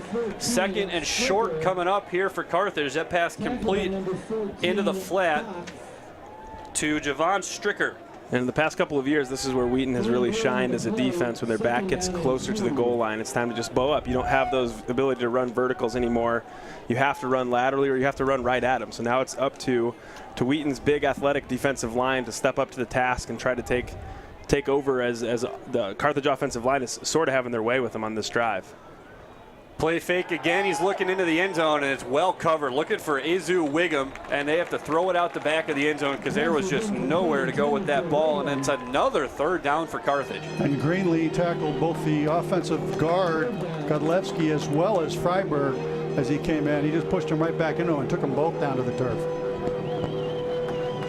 And this is where Wheaton needs to have a big play. If you can have a long sustained drive by Carthage, if you can somehow come away with 3 points or no points on the board, what a win for Wheaton that would be. They move the double tights to the left, and here comes Cobbs in motion. They're setting this thing up to run left with as much room as Davis needs. 3rd and 2. Here comes Cobbs in motion again. They will feed Davis up the middle. He's not going to get the first down, I don't think. It's going to be very close, and I think he's going to be short, and now it's going to be decision time for Carthage. There's no decision. Yeah, I think they'll go for it. Yeah, this is 4-down territory for them. This is a championship game for them. They want to tell they're an aggressive team. They're going to make aggressive choices. I would expect nothing less than going for it in this situation. And they have had no problems moving the ball in this drive. So their thought is we can get one. That's all they're going to spread the field here. Open backfield for Freiberg. Motion comes from Cobbs. Play fake. Freiberg pulling to the right side. He's not going to get there. Wheaton swarms him in the backfield. It's Dallas McCray and Pat O'Connell, and it'll be a turnover on down. I mean, I'm a big proponent of just riding what got you there, right? You've been running powerful plays all this entire drive that's gotten you down to the 5-yard line, and there you go, spreading the field out, putting the ball into a passing quarterback's hands, and you come up with nothing. I mean, that's just not a great call by Carthage's offense on that play. Well, it's the same thing Wheaton did on the first drive. You're trying to trick a defense that doesn't care what you do. They just want to get in your backfield and wreak havoc. Yep. And that's what this defense is going to do too. So in that case, their best strategy has been to double team the athletic defensive tackles, knock them off the ball, and take your chances with your muscle. That's your strength. 11 plays, 57 yards, no points. Peterson, the quarterback. Peterson running to the left. Peterson cuts it up across the 10, 15, 20, and Peterson's going to lower the shoulder for more yards. That's as easy as it gets in the running game, and it's just numbers. That's all it is it's a numbers game when Spencer Peterson's in the backfield. Yeah, and I think to your point, Rusty, you texted us yesterday and said, you talked with Coach Jesse Scott, and what do we expect from today's game? It's Spencer Peterson and a lot of him, and here we go. Well, they're going to run it till they stop it. So this is something they hadn't stopped yet. Their last 2 plays, they've run them for 40-plus yards. They're going to keep running until Carthage stops it. 1st and 10 from their own 24. Jet motion from Trey Hanley. Hanley will take the ball across the 25 and give him the 27. 2-yard gain there as they continue to work this Wildcat package, and now Curtis McWilliams will check back into the game with Shola Olateju as Spencer Peterson over 50 yards rushing here in the first quarter. Gain of 3 on the play. Second down and 7. Well, it sort of makes me wonder as Curtis McWilliams comes back onto the field like you mentioned. What's Spencer Peterson got to do to get back into the passing game and keep himself on the field? He's 3 for 3 passing this year. Olateju will motion to the flat right. Trips left for Wheaton. McWilliams looking to the left side. Quick slant looking for Hanley and is picked off the deflection. 25-20. Coming back for Carthage down to the 10-5, and he's going to not be able to take it to the house, but it's Seantrell Gardner, the CCIW Player of the Week, and that's what we talked about. When they're sitting in zone, he looks to the wide receiver the whole time, and the ball wasn't there, but he threw it anyway. Yeah, and there was very little touch on that pass. He just fired it in there, and the guy a great play by Carthage defender there, and great play by the linebacker to pick it off and almost take it to the house. I believe that was Nick Gansky who deflected it. And then Garner, who was in the right place at the right time to take that thing to the house. Or almost take it to the house. It'll be 1st and goal from the 4 with 40 seconds left here in the first quarter. And Carthage now, after a big momentum swing against them. There's no secret on what's coming on this drive now. They learned their lesson on the last drive. Freiberg under center, Jamel Davis in the backfield. Handoff Davis. Davis tries to go up and over he jumped from the 5. He was never going to get to the goal line that way. He got closer than I thought he was going to. Got to the 1, though, which is a little surprising. They're going to run that play 4 times. Yep. Or some version of it. They're going to run to the offensive left over double teams between the center and guard tackle and tight end. That's what I would do. I'd run it at least 3 times. I think they learned their lesson on that last drive. And now they will move Davis to the pistol back behind Freiberg out of the gun. This should be the last play of the second quarter. From the 1, Cobbs in motion. Give to Davis up the middle. Davis finally fights his way in. It's about the 3rd effort it took, and he pushed his center into the end zone. And Carthage will answer back here with 2 seconds left in the first quarter. Again, turnovers, big plays. That's what this game is going to be about and has been so far. Wheaton strikes first with a punt snap over the punter's head that ends up in a safety. They end up taking the ball to the house on a long Spencer Peterson run. And then a Curtis McWilliams turnover in their own territory gives Carthage the ball in the red zone, 1st and goal, and they punch it in and cash in. An extra point away from making this a 2-point game. This will be Lance Unlin to kick the extra point, and it is driven and good. 9-7 our score here with 2 seconds remaining. As we look at the game going on over in Naperville, we said that was going to be the other big one to watch. North Central out to a quick 10-0 lead, but Illinois Wesleyan, similar to this game, with 33 seconds left, finds a quarterback rush up the middle for 6 yards and a touchdown. Well, it's be interesting to see how Wheaton handles their quarterback situation now with McWilliams making what's really a bad decision on that throw, forcing it into coverage that resulted in the interception. He's a guy you have to have play well. He doesn't have to win the game for you. You just can't lose it, and that kind of throw is going to have a big impact on the game. So how they play call this next series is really important. I would try to get him back on it with a simple throw, something easy to get his confidence back. You don't want to have him dropping back and throwing a ball down the field. You want to have a little quick hit or a hitch, a slant, a swing pass, something to get a positive play going for him to get him back mentally in the game. Yeah, we talked about it in the pregame, and that's really what it comes down to is who's going to take a better care of the ball. And on that play right there, as Rusty mentioned, he just locked in on his receiver. He had the guy that he wanted, and he threw into a very, very tightly covered receiver who had no expectation of that ball coming his way at that time anyway. And this will be Nichols and Watson back to return the kick. And Watson drifting to his goal line to the 1, coming back up the right hash. Watson behind the line. Watson will be brought out across the 20. Give him the 21-yard line. He took the opening kickoff last week to the house for 88 yards. This one will get him across the 20 to the 22 and will bring the first quarter to a close. So a lot of what we expected. This is going to be a defensive slugfest. And Wheaton had a chance, really, when you look at it in the big picture, had a chance for almost a knockout blow right out of the gates here. And we're driving on their way to it. And then Carthage, to their credit, shows their mettle and comes back with a play that's going to keep them in the game. Yeah, I mean, I think of, as we talked about, you want to ride the offense that got you where you are. And so far in this game, Shola has touched the ball 1 time. And a guy who's as special as a running back as he is, the offense goes when he goes. And it's just time to feed him. Just give him the ball and let him see what he can do. Yeah, I agree. I think you want to really try to establish the run game. You've got Stone Watson and Shola Olateju with 3 wide receivers, so no tight ends in the game right now for the Thunder. So this will be 1st and 10 from the 22 as Wheaton starts a new possession here. Chase White to the right, Twins to the left. And motion from Stone Watson. This is going to be Watson sweeping to the left side, breaks 1 tackle in the backfield, trying to get more, and he's going to lose about 5 yards. I don't understand those play calls. You're trying to run the ball wide against a team that has athletic secondary players and a really big physical offensive line. With no tight ends in the game, I just have a hard time seeing how that's ever going to work. Well, and when you run plays that need backfield action, you're going to have trouble when you have guys so far upfield like Carthage tends to do on every play.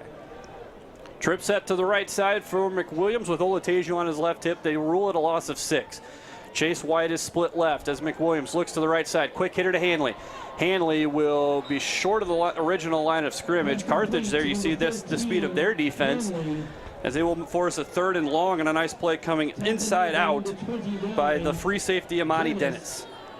Virgil Young also doing a good job keeping leverage to force that play back into the safety for that, and brings up 3rd and long, which is what this defense wants. Typically they show blitz and pull back out, and they run it. This is when they do run a 2 deep zone. You see the 2 high safeties here. This is a classic defense for Carthage.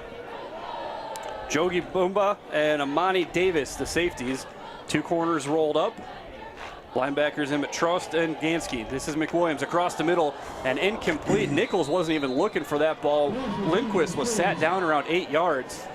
But I'm not sure that ball was going to, neither one of them really expected to catch that one. Yeah, the safety had a better look at it than anybody did. I think that that ball sailed a little bit on him as well. He actually had Nichols running there if he could have put it more on the numbers. But Nichols, I don't know, was ever looking. His head's continuing to look upfield. Yeah, the release point on that throw was a little bit higher than he usually is, and that could be a fact that he's been hit a few times and they're getting to him. So we'll see Zach Fedler on the punt. Good snap from Vargas. Nice bull rush there off the outside, and Fedler booms this one all the way back inside his 35. Breaks a pair and will get out to the 40. Big return possible here. And finally, Jack Bates will stand up the returner at the 46-yard line, but Wheaton had the coverage where they wanted it. A great punt by Fedler, but Wheaton just couldn't quite contain the return. Well, kudos to Carthage. I mean, look, they took a couple of gut shots early with the snap over the head, down 2-0, and Wheaton goes down and scores to make it 9-0. And then they get the turnover. They're right back in this game. Now they're down 2 points, and they got the ball in great field position. They've been able to run the ball. So Carthage is in a great position right now with 13:21 to go in the half, down just 2 points, and they've moved the ball in the last couple drives.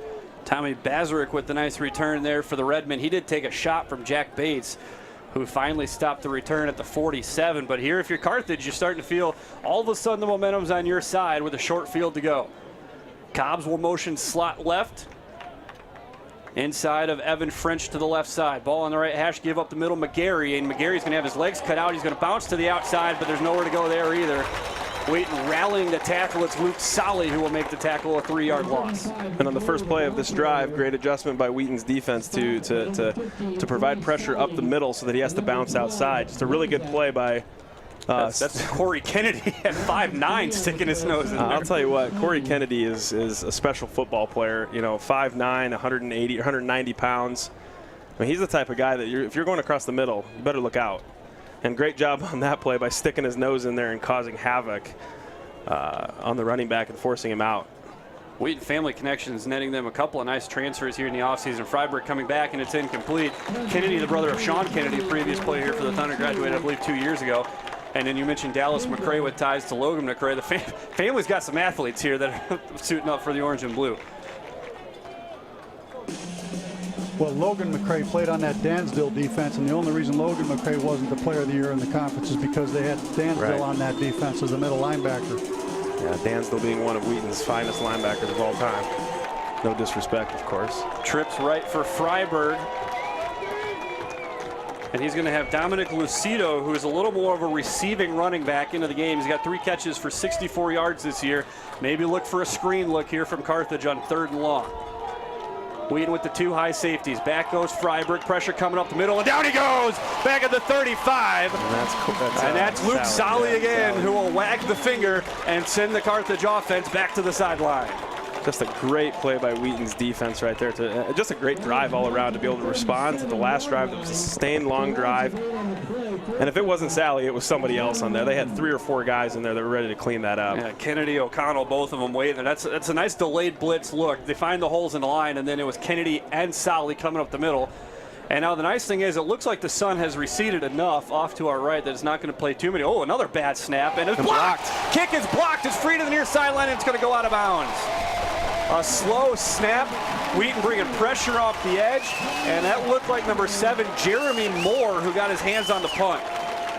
I mean, again, another big play in the special teams game. That's 2 turnovers this punt team has given up on the block and the snap, and that was a high snap too, which gives them extra time to get in and block that. That's Daniel Herbert, number 22, the sophomore, out of San Juan Capistrano and Valley Christian High School in California, makes a huge play, and Wheaton will have a short field on the Carthage 24-yard line.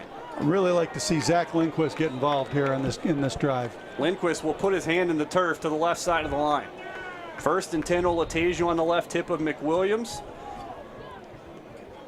With Hanley in motion.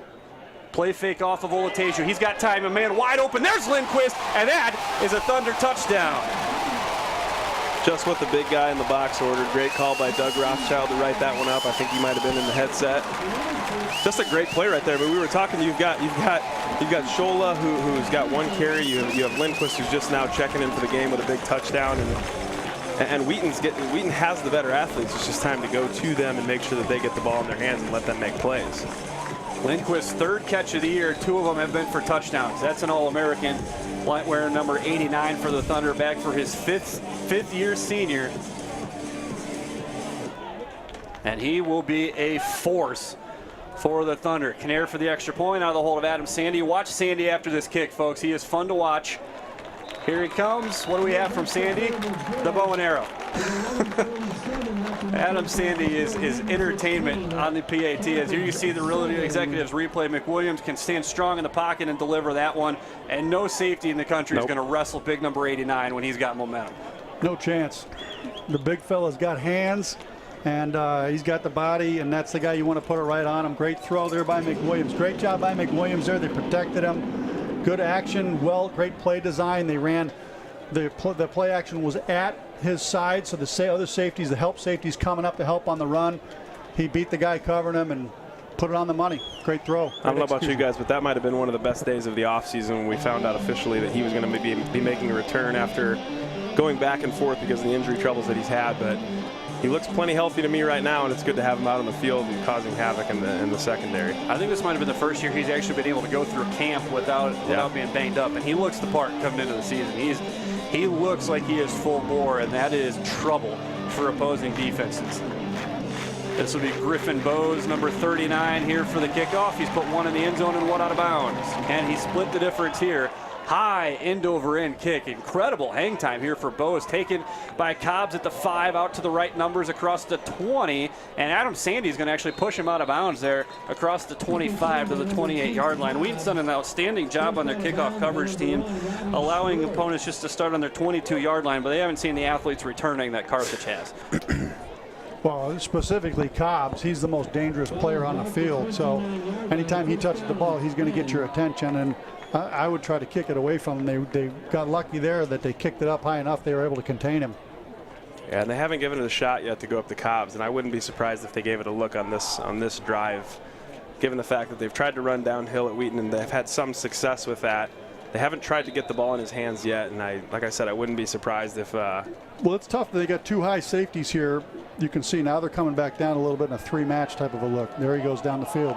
Big hitter for Cobbs, and he overthrew him by about 5 yards, but Blazek running stride for stride with him down the right sideline. And we've been waiting on it for a while. Surprising that Carthage has waited 20 minutes here to take that shot. Yeah, and that right there was just a poorly thrown football and bad timing between the quarterback and wide receiver, because he was wide open. And if he catches that ball in space, he is not going to be run stride for stride with Blazek. That was really the difference in the game last year, was they missed a couple deep balls that he was open. As this is McGarry looking to the near side. McGarry will break out of Stevenson's tackle, but he's not going to make the line of scrimmage. Just too many orange shirts in the backfield, and Solly again, the eraser on the outside, and it will be 3rd and long for Carthage. And Wheaton is just overwhelming them with their speed right now. They just they haven't seen speed like Wheaton yet. And the way that they try to run laterally, Wheaton just runs right downhill at them and can't be matched. Yeah, this is the down and distance this defense is built for. They love 3rd and long. You're going to see the fast guys coming in. Chase Greenley's going to come off the edge. You got Hoover coming off the other edge. This is the down and distance they love. They got an extra DB in the game here. And again, this is Lucido in the game for Carthage, more of the receiving back. Corners back off pre-snap. Freiberg to the near side, off the fingertips and out of bounds. Intended for Evan French. And this Wheaton defense, since giving up the touchdown, has almost looked like they found an extra step. They're just flying to the football. Watch on the replay here, number 54, Dallas McCray, dealing with a double team and just driving both of them back into the pocket. My goodness. I mean, there's just no time. You don't even have to bring a linebacker, and he's just causing fits. And that's a sophomore transfer, right? He's got freshman eligibility-wise. Freshman eligibility-wise, he's got a ton of time. And another bad snap back into the end zone. There he goes. And he's actually, what a smart play by the punter. It's actually a really good punt. What a brilliant heads-up play by Nick Candry.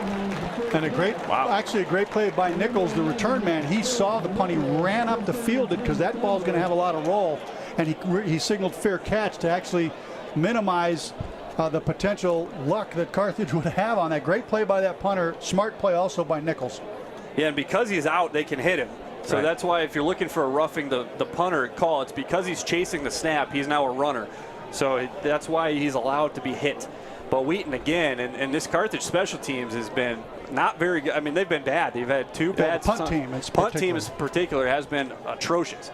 1st and 10 from the Carthage 36. Single high safety as they look to be protecting the big play. McWilliams checks down, 10 on the play clock, will move Olateju to the right hip, and he will give Olateju up the middle. Bounces to the right side, stood up, spinning, and nowhere to run for Olateju. Chantrell Gardner on the scene, as he often is. And again, you see Cedric Fry clogging that play up. Gain of 1, 2nd and 9. Actually credit that tackle to Nick Gansky, senior linebacker out of New Berlin, Wisconsin. 10 minutes to play here, 2nd quarter. Wheaton leading 16-7, trying to tack on. Chase White split to the right side, and he will come in motion deep. Give is to Olateju, trying to bounce it, and nowhere to go. Nice tackle made on the edge by Connor Calvert. That's a 2-time all-conference cornerback for the Redmen. Manuel Trost, the middle linebacker, also there on the hit. And they've been keying on Shola Olateju. They've given it a couple times. He's had nowhere to go. It's 3rd and 9. 3rd and 9 from the Carthage 35. Wheaton's got some big-footed kickers. It'd be 52 yards from here. I think they would need to probably pick up 5 yards or more to have an attempt. As McWilliams with a hard set a couple times. Lindquist is tight to the left side. Outside of him is Nichols, and it looks like it is the sophomore. Nichols all the way on the outside of Hanley. Swing it to the near side. Olatasia was trying to get out there behind Drew Smith. Thrown too far in front by McWilliams. Calvert was going to shut that play down anyhow, and it's 4th and 9. 52 yards from here. We'll see if Wheaton tries it. Nope, they're going to send out Zach Fedler to punt it away. No, I think this is a really good call here. It's a field position battle so far. And it's really playing out the way two good football teams going right at each other. It's a special teams and defense game. Both defenses are playing up to the task right now. But neither offense has done a really good job of taking care of the football for either team. On Carthage's side of the ball, it's the special teams unit, right, which is a component of the offense when you're in the punt unit. But you got to pin him deep here. It's a great call by Wheaton. If you can keep him in, Fedler has excelled in this situation, and he does it again.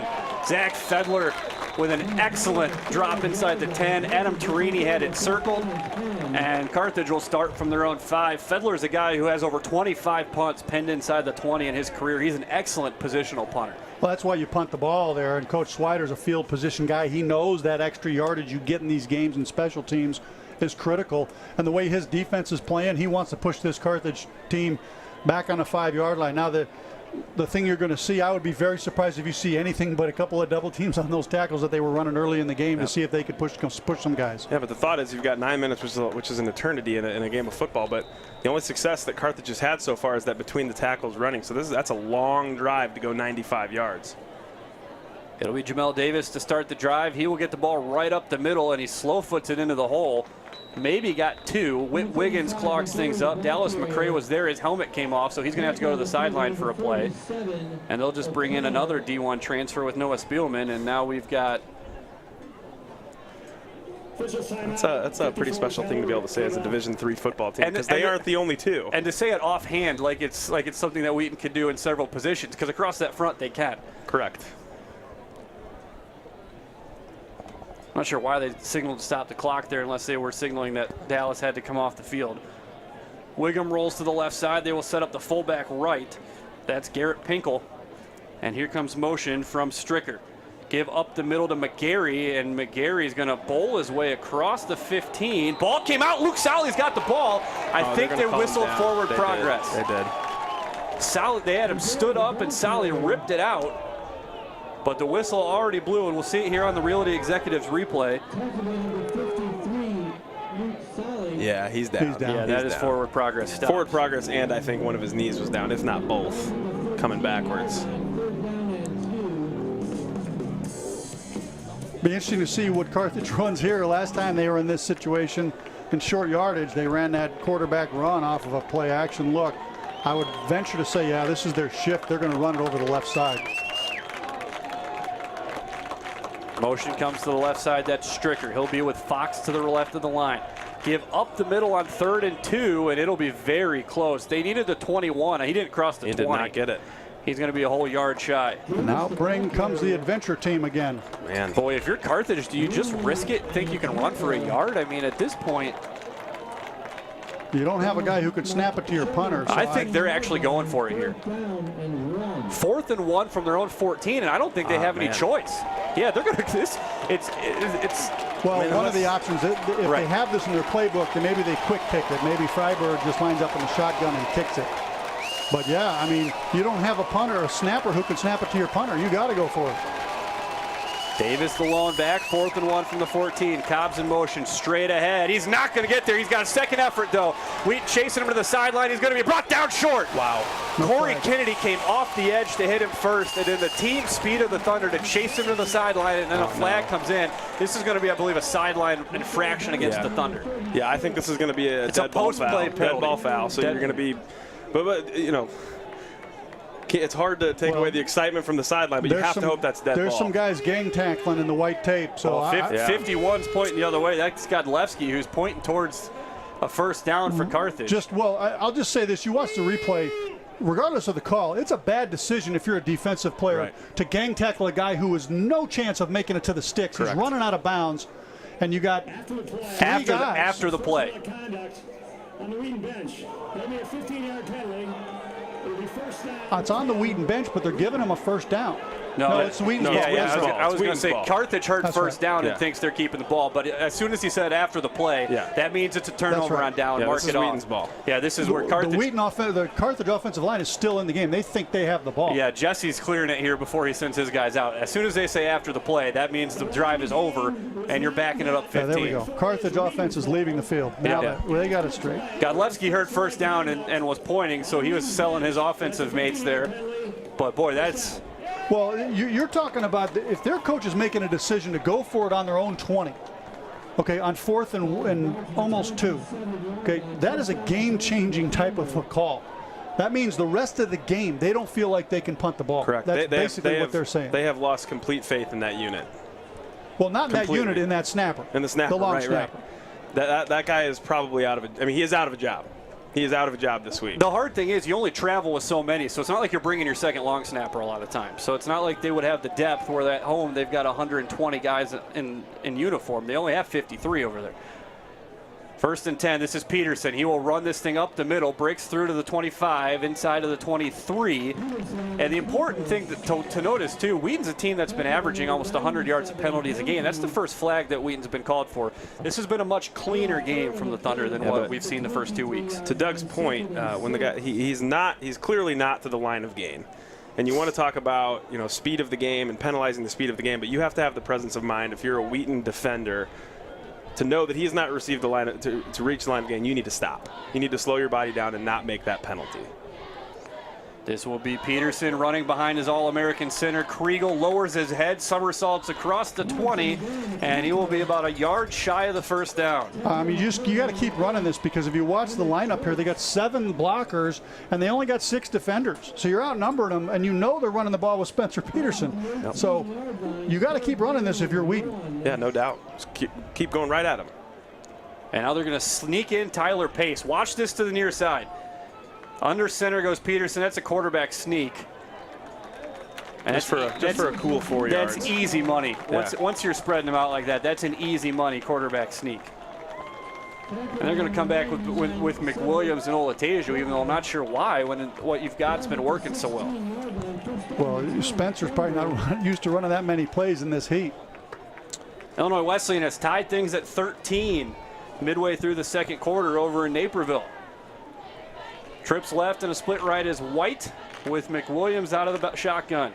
Looking to his left. It's a bubble hit coming back up the seam, and it's picked off by Cedric Fry. The big defensive tackle is rumbling, and a flag comes down. This might be a horse collar. Add 15. But for the second time in a row, we've seen Wheaton with something that's working, and as soon as they change it, it's been a poor decision from McWilliams. And again, I don't dislike the play call. I just dislike the fact that he was dead set on that receiver from the snap. There was no doubt in his mind that that's who he was going to, no matter what happened. It's a face mask. Not only that gives them the ball, that gives them the field position that they need to open up their offense. So that's a double whammy. Not only do you get the turnover, but you also give them the penalty on the face mask, which gives them 15 extra yards, puts them out in really good field position. 5:14 to go in the half. 16-7, the Thunder going in to try to put a dagger in the first half and make this a couple score game, and now Carthage has the ability to take momentum back. This has been the concern for the Thunder from the beginning. You have an elite defense, you have an elite backfield, and a great offensive line. You've got to have the guy that cannot turn the ball over. So we'll see. Wheaton went to Jesse Furrow successfully up at Kalamazoo. We'll see if that's an option here again pretty soon. 1st and 10 from the 38 for the Redmen. They're still trying to get the right personnel on the field. Play clock hasn't even started yet. And it'll be Jamel Davis, the running back. 2 tight end set. That's what I would expect. This is going to be heavy running formation. Again, over the left side is where they like to go. Pinkel will Z-motion back to the left side. Give will be play a fake. Freiberg looking into the flat, dumps off to the tight end. That was almost picked off. That's actually the fullback, Pinkel, trying to escape in the flat, but that ball almost wrestled away by, I think, Kennedy again. Yeah, just unbelievable football IQ by Corey Kennedy to be able to jump that route and almost wrestle it away. Well, that's a tough route to cover. That's one of the big tendencies that they saw against this team. When they shift the tight ends to the offensive left side and then run motion, it's going to be heavy run to the left or play action. So the weak side end is playing pass, and the weak side backers should be jumping that route. That's why he was so all over that route, because they knew that that's what was coming. Cobb's motioning to the right here on 2nd and 4, 4.5 to play. First half, play fake again for Freiberg. Looking to the flat. He wanted to go deep. It's bounced off to Pinkel in the flat across midfield. And he will be turned on his head by Corey Kennedy at the Wheaton 45-yard line. But that works just as well for Carthage. Run the backs off and just dump it off underneath. Well, and you miss a tackle. I mean, the Thunder have missed some tackles in the first half, and their defense is so fast they've made up for it. But for right there, they give up a first down. They miss a tackle that's 3 yards in back of the sticks, and instead they give them the first down in the Wheaton territory. Yeah, with a player like Pinkel, too, you can't just dive at a guy like that's legs, especially if you're a DB. I mean, he's got tree trunks like a big fullback, 235 pounds at 5'10". He's carrying a lot of weight in his legs, and you can't just dive at him. You have to wrap him up and bring him to the ground. 1st and 10 from the 46. Give is to Davis, looking for room. He's not going to find it. Stood up at the line. He'll power his way forward. That's Spielman making the tackle for the Thunder. Tackle on the play by number 5. Well, now the other thing you give them is if they do get to a 4th down, there's no question on that side of the 50 this is 4-down territory. They're not bringing the punt team out in the Thunder territory at any point in this game. I don't know that we'll see the punt team again in this game. I think the punter can go grab a hot dog and have a seat on the bus, because I don't think you're going to see him again unless he holds the extra points. 2nd and 9 from the 45, 3.5 minutes left. Stands in the pocket, delivers to the flat. This is McGarry, who breaks one tackle and will have a first down as he carries and more. Marcus Smith caught a face mask, and 15 more here for the Redmen. That's 30 yards of field position you're giving this team through just face mask penalties. We mentioned the heat and the humidity here tonight. You're starting to see a little more substituting done up front. You're seeing Whit Wiggins a little bit more than what we're used to seeing. 15-yard penalty. First half. Nice thing is you've got the depth up front to do it. Hoover, you're not seeing quite as much as we're used to seeing as he checks off the field here. First down and 10 for Carthage. So it's Wiggins with Greenlee, O'Connell, and McCray up front here. 1st and 10 to the Wheaton 18.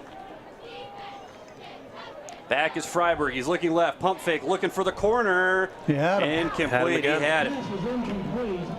That's Stricker. It was a little skinny post and go. They got him to bite. I think that's Corey Kennedy back there on the cover. They got him to bite on that skinny. Excuse me. That's Fox out there. They got him to bite on the skinny post, and they got him behind him. I think it's pretty clear that Freiberg has not seen any pressure like he's had here today. I mean, he just looks completely uncomfortable back there. He's just tossing it up. The thing you watch for a quarterback is even when he has time like that, are his feet still choppy? That's one there that you can see he doesn't quite trust himself to plant and throw. 3:05, 2nd and 10 from the 18. Give to McGarry, and McGarry's going to have nowhere to go. Drop back at the 21 by Chase Greenlee. Chase Greenlee provides the initial contact, but here comes Dallas McCray right down the line to finish him off, and man, is he active. Greenlee getting up a little bit slow. You want to be careful with him. That he got buried by Zach Grabner, who fell kind of awkwardly on his shoulder. 3rd and long yardage, big play right here. Although you got to think Carthage is going to go. It has 2 downs to get this. That's the way they're thinking about it. They're looking for 7 here. Freiberg looks across the middle, steps up out of the pocket, rolling to his right, and he will throw this one incomplete. No. Man. And now, buried the quarterback out of bounds. And it's a lack of discipline. Yep. It's incredible that this happens again and again and again. Huge play. You bring up 4th and 12, and you're going to hit the quarterback out of bounds when there's absolutely no reason to do it. It's just not a smart football play. And it was Whit Wiggins who's pursuing from the inside, but it's not him because they're both hitting him out of bounds. It was the linebacker coming up as well. And a fresh first down for Carthage. It'll move at half the distance to the goal line. 1st and 10. That's now 45 yards you've given this team in penalties on this drive alone. And then not including the personal foul we had on the sideline down here for a cool 60 in the last 3 or 4 minutes here. After a clean 25 minutes to start this game. Wheaton has given Carthage everything they've earned here tonight. 1st and 10 for the Wheaton 11. This will be Evan French all the way out to the numbers left, guarded by Kyle Fox, and now we will have a whistle. And I can, it's so difficult as a coach, and Doug, you spent some time coaching. It's so difficult as a coach to try and coach 2:22 on the clock. not causing penalties, right? You can only do so much. You can only coach so much to the point where you're like, you just have. What do you tell them to stop being aggressive? Do you tell them to stop playing? So it's just like make better decisions, because there's something that's a component of the game that's nearly impossible to coach from that perspective. It's just make better decisions. How do you coach that? And that's really been a problem for Wheaton for 2-3 years now. We've seen way too many stupid penalties that have given their opponents way too many opportunities. 1st and 10 from the 11 for Carthage. Cobbs will slot left, picked up by Smith. Play fake for Freiberg, and down he goes back at the 20. Greenlee was, I think it was Greenlee or O'Connell. Spielman. Yeah, big Spielman. Boy, that was almost off at the shot of a gun here into the backfield. Ball is marked at the 19-yard line.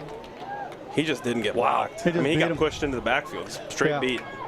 He ran right around the offensive guard, number 74. That's Nick Barker. That's the center. He's wearing 74. Yeah. Well, we got a number mix up here, but that's a big play. Listed on the roster as 74. We have 78. Freiberg's going to swing it into the flat to McGarry. McGarry inside the 20, inside the 15, spinning to the 13, just shy of the original line of scrimmage. And with a minute and a half left, this will be another big one if Wheaton can hold Carthage to 4th and long, because even though I suppose at this point you've successfully done an extra point, it's a different operation, but still, do you trust it on a snap? I mean, it's to your point, it's rare that you're able to travel enough guys for one guy to be a punting snapper and the field goal, and also have a field goal snapper. It's got to be the same guy. But I'll tell you what, he is. He's a scared individual right now with these points potentially on his back. At this point in the field, this is inside 30 yards. They're pretty comfortable. This is the Wildcat. This is Suchecki, a bigger quarterback, and now whistle's blowing. I think Wheaton might call a timeout here. Nope, Carthage is going to call a timeout with 53 seconds left. Well, and if you look at the field goal kicker, Lance Unland, he's 2 for 2. His longest is 28, and then he's never tried really anything. He's what's that, 3 of 6 over 40 yards in his career. But inside of 30, he's been money. He's basically 6 of 6 the last 2 years. So I would think, they're bringing in the big guy to Checky and probably try to run the ball, maybe try to get a play-action pass and see if they can get something and bring in the field goal kicker is what I would think they would do here. Because, getting 3 here isn't the worst thing in the world, down 6 points at halftime. Yeah, it gets you within a score. Yeah, but if Wheaton can come up with a hold here and keep points off the board or hold it to 3, you have the ball coming out of the second half. It's your time to put the game away if you can keep them off the board. So 3rd and 12, and we'll see if they come out with the same set. It looks like Freiberg's coming out this time. So they're going to go back to their traditional offense. They will have Dominic Lucido at running back. They're going to run some combination of Cobbs in the slot here. They're going to try to test that. I would. They're going to run a smash route. Something's going to run a corner or a post out there. Freiberg rolling to his right, steps up in the pocket, eludes the sack for now, goes into the end zone, and it's picked off in the end zone. A diving interception by Kyle Fox, and once again the defense bends, but it will not break. I'll tell you what, I was just thinking,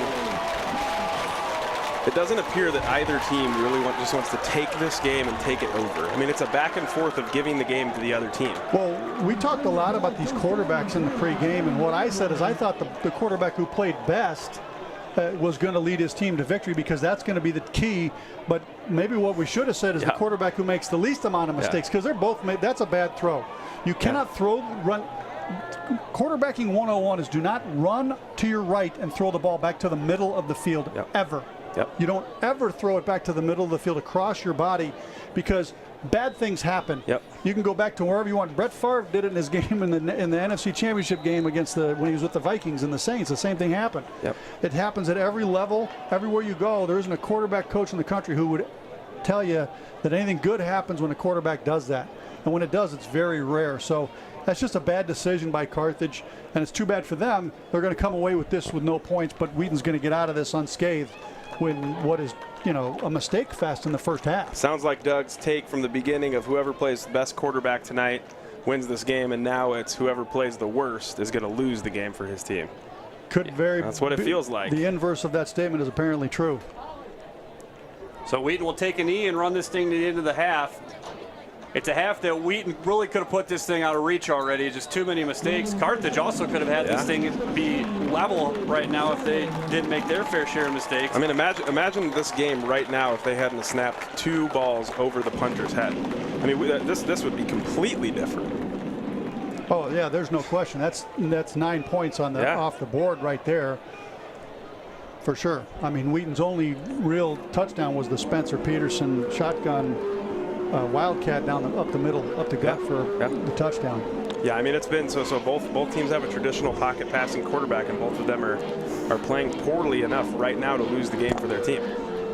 We will step aside here for the halftime break. We'll be back on the other side of the intermission here with a look at the first half stats and a look ahead to the second half. You're watching Wheaton Thunder football on the Wheaton Thunder Sports Network.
I'm Abby Yoder. I grew up here in Wheaton, and I transferred to Wheaton College because I wanted to be in a place that would shape me as a learner and as a Christ follower. For me, one of the best parts of Wheaton was my time spent at Honey Rock, Wheaton's campus in the Northwoods of Wisconsin, where students can take classes, serve as camp counselors, and be developed as leaders. Honey Rock was a great place for me to grow in my faith, live out my sense for adventure, and form lifelong friendships. Whether it's Honey Rock or one of the many other ways to connect on campus, I'm excited to help you get a vision for life here at Wheaton.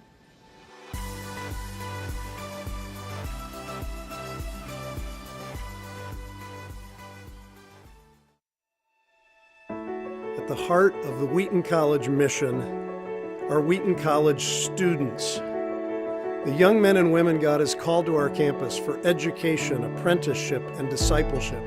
Students whose minds and hearts the living Christ has entrusted us to prepare for kingdom service that transforms the world.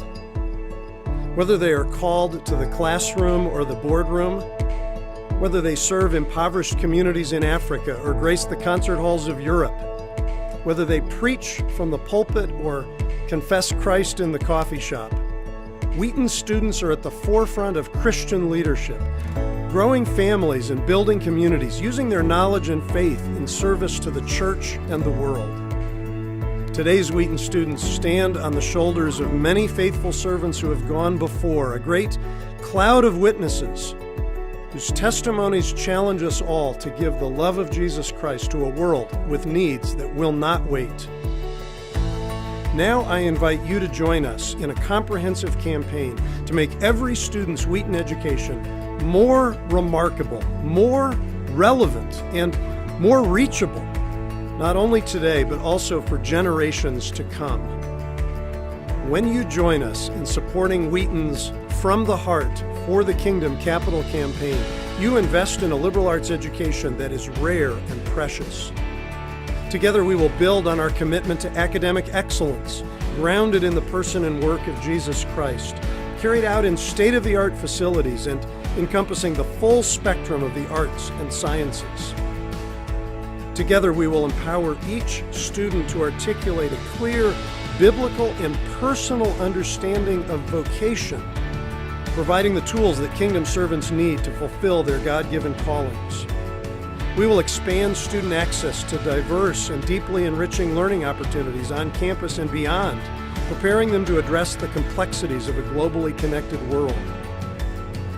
Together, we will enable students of all social, racial, economic, and geographic backgrounds to flourish by keeping a Wheaton College education affordable and providing not only a warm welcome, but also a true home for every qualified Christian student.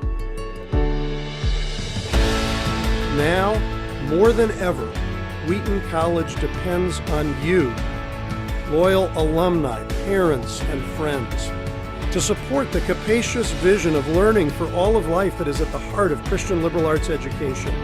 This rare and precious endeavor requires extraordinary engagement from kingdom-minded Christians who champion Wheaton's mission to prepare young leaders who have a passionate commitment to live from the heart for the kingdom.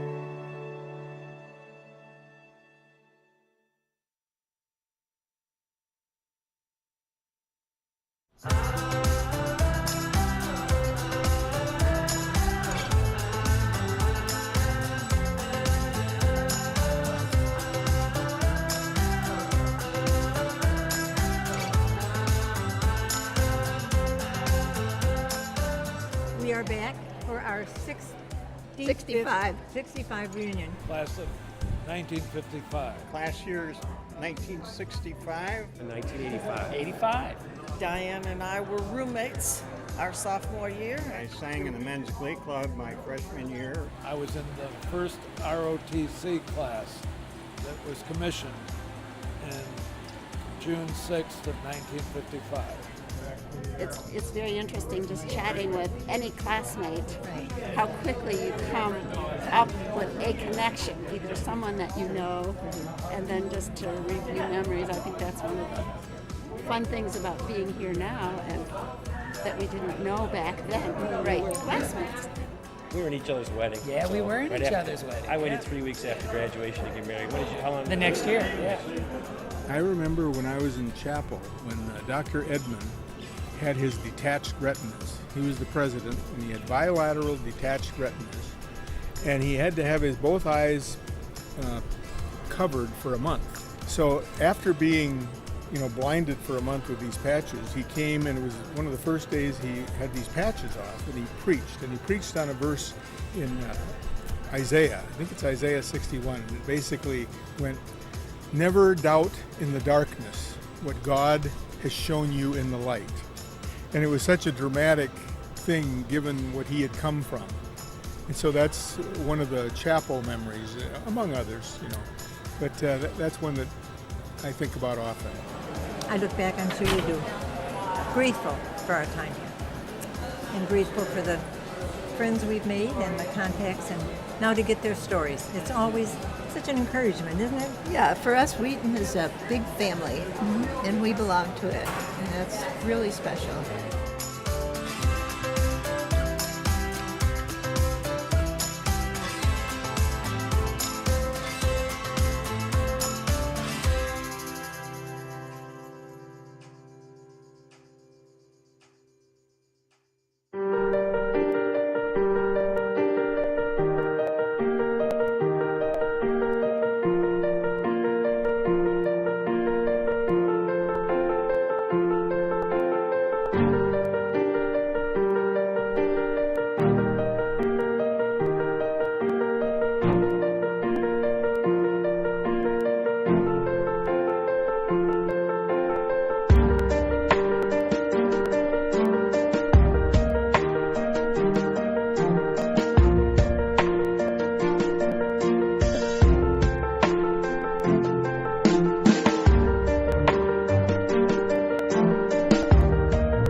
Like when I close my eyes and don't even care if anyone sees me dancing. Like I can fly and I don't even think of touching the ground.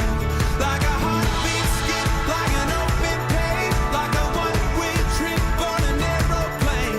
It's the way that I feel when I'm with you. Brand new.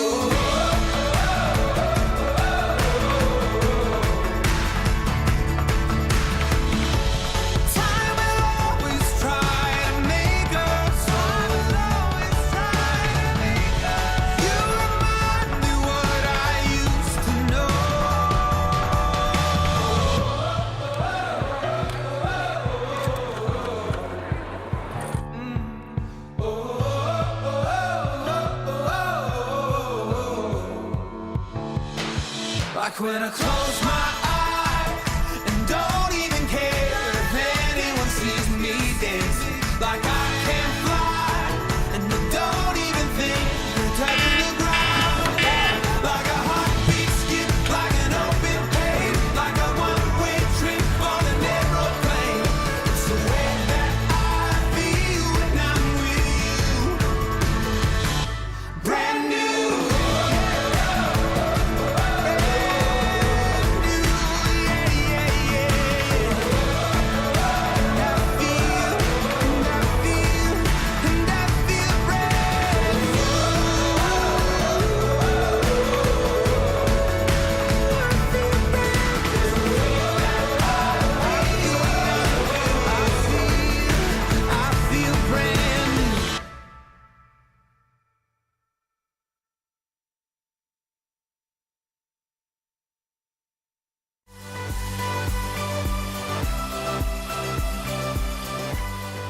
Hi, I'm Nate Brown.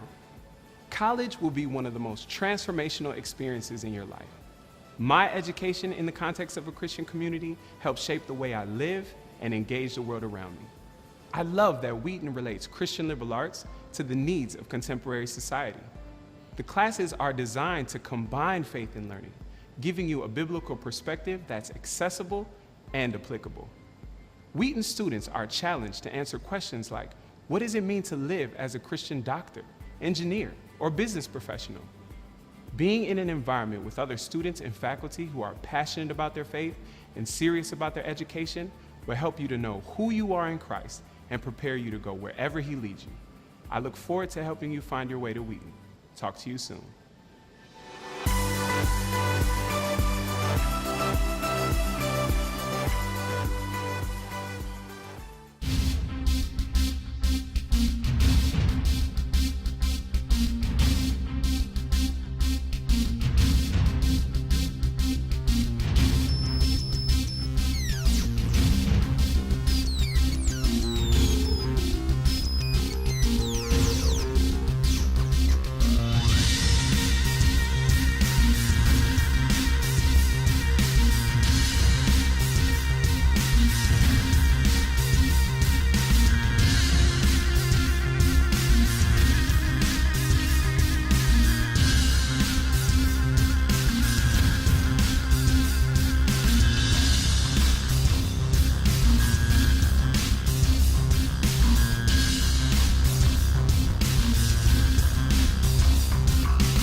Welcome back inside the press box here at McCulley Stadium alongside Doug Rothschild and Dan Studebaker. I'm Rusty Lindsay here. Wheaton leading Carthage 16-7 in what's been an ugly first half to really call it what it is. A lot of mistakes, a lot of key penalties there for the Thunder defense at the end, but ultimately Wheaton doing its best, and their defense is what's holding them in and giving them a chance to have a 9-point lead here, Doug. As you look at the first half stats and on the screen, we will see the first half touchdown starting there with Spencer Peterson. Yeah, that was the big play of the first half to get them going after the safety. And again, the big part of the first half was the lack of a long snapper for Carthage, and they just abandoned the punt after a while because they 3 in a row. They just couldn't get it to their punter. In terms of the stats, it's a defensive battle, as we talked about. The Thunder ran just 20 plays for 85 yards. That is not a lot of plays and not a lot of yards. 12 rushes for 60 yards, only 25 yards passing. In the running game, it's been Spencer Peterson, 5 carries for 66 yards and a touchdown that long of 39, 13.2 yards per carry. Shola Olateju, just 3 touches for 5 yards, 1.7 yards. Trey Hanley has 1 for 3 yards. In the pass game, Curtis McWilliams not throwing it a lot and not effective when he was. 3 of 8 for 25 yards. He did have the TD, a great throw to Zach Lindquist. but he threw 2 interceptions and was sacked once. On the receiving end, Zach Lindquist, the 1 for a touchdown for 24 yards. Trey Hanley, 1 for 3. Philip Nichols, 1 for -2.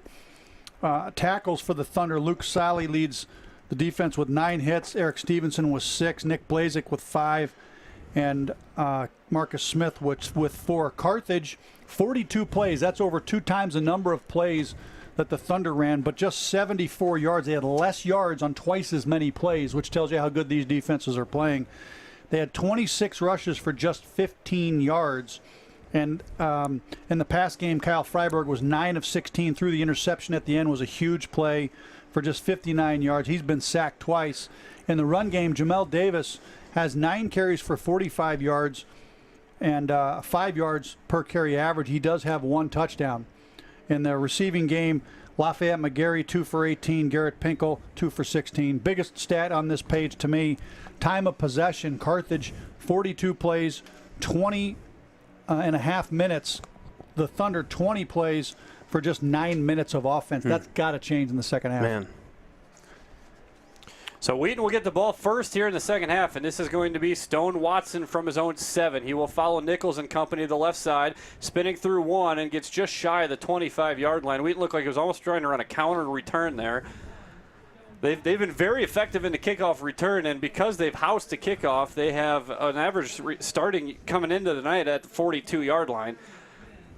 But obviously Carthage, a much better team equipped to handle kickoffs than what Wheaton has seen yet this year, and they will start from their own 24-yard line. Yeah, and you look for Wheaton in this drive of the first drive of the first half, to come out here and show you who they are. Just come out and be a physical team, a fast football team, good decision-making from the quarterback. Just drive down the field, score the football, and give it back to the defense. And they will give Olateju on the first carry. He bounces to the 25, maybe the 26. A little more than a yard as we look around the conference. We mentioned earlier today, Elmhurst 23-20 over North Park.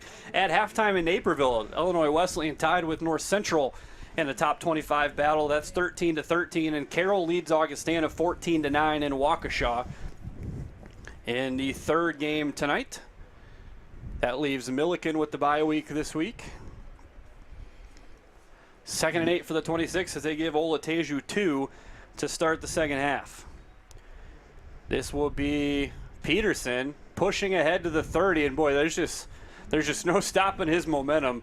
So with Spencer Peterson, that has been Wheaton's most effective run as he was carrying Cedric Fry, and he will set up 3rd and 4.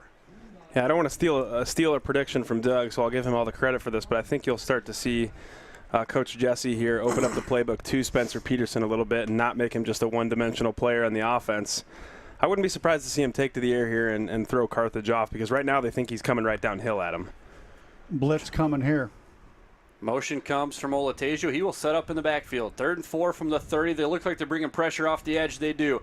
Peterson has a seam. 30. Steps inside. 35, 40, 45, 50. Stiff arm into the 40. Wow. Staying down the sideline. 30, 20, he might go. 15, and pushed out of bounds at the 10. I'll tell you what. Spencer Peterson with a grown man run down the sideline, and Wheaton back knocking on the door. It's the same principles as first touchdown. They ran They ran the exact same blitz. They ran the exact same play. It hit one hole wider, and there's no linebackers. They're all in the backfield. See, there's nobody to play. He makes that one guy miss. There's no one to play cutback. And then right here on the replay, watch him just a stiff arm on a guy who tries to make a tackle on a bigger man, and that's down the sideline he goes. Jogi Boomba trying to bring down the big fella.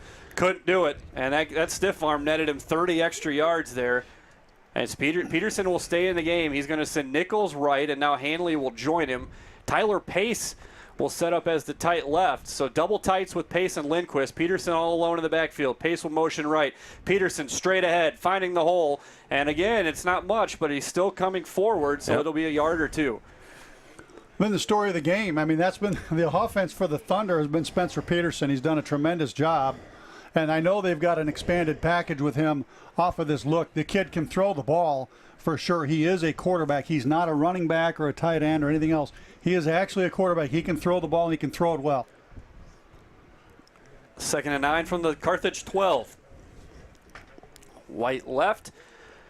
As Peterson will give to Olateju. Olateju with a seam to the 10. Carrying guys in the shy of the end zone. Shola Olateju Who has a propensity for running guys over, and he almost did it for a touchdown. Just a physical run by Shola Olateju right there. I mean, he's known for his wide open field speed, but man, does he work for yardage, and man, does he put his shoulder down there and get the extra yardage. I mean, that's just a grown man run right there.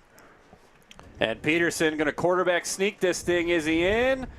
The pile is mainly across the goal line. I don't know how he's not. Carthage comes out with the football. They're clearly not going to give it to him. Second down. And again, I'd line it up and do it again. Yeah. Well, you know, if you're going to run the sneak and those guys are coming in the A gaps, you want to run it really quickly. Now they're bringing in the big guys. Yep. Get them while they're changing. There's going to be too many. If they hurry, there's going to be too many men on the field. It's offsides at least. It's Olateju, and Olateju should be into the end zone. His first step looked like he was in, and there's a flag coming in late, but I don't know how that's not offsides by the guy who was running on the far sideline. He was on the Wheaton side of the ball, and the far line judge didn't throw a flag. That is mind-boggling. It's possible that this is what this late flag is. He realized that nobody threw it because it didn't. I think they're going to get some extracurricular stuff on the inside, but Trey Hanley's on the other side of the field pointing to the ref, to the sideline judge.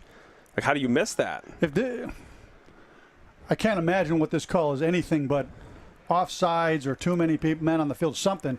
You can't snap the ball with someone on Carthage on the Wheaton side of the field. At that point, it looks like Shola's in the end zone. Now, granted, that's a very tough angle to tell. Not a great view. This is going against Wheaton.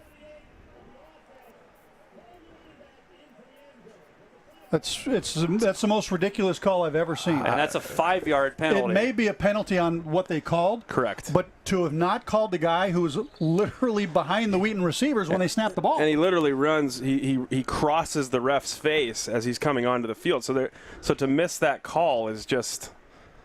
It's inexcusable. I'm speechless. 2nd and 6, so Peterson stays in the game after the penalty. It's an option to the left side. Peterson will keep. He gets down inside the 5 to the 4. And at this point for the Thunder, it's about overcoming some adversity here. Well, you got to capitalize on this in one way or another. I know that they're going to try to score a touchdown here on 3rd down. If not, I'm quite certain Coach Swider will bring the field goal unit out to get some points out of this. Pace into the game. Nichols comes off, so this will be a bigger set for the Thunder. Pace tight to the line left.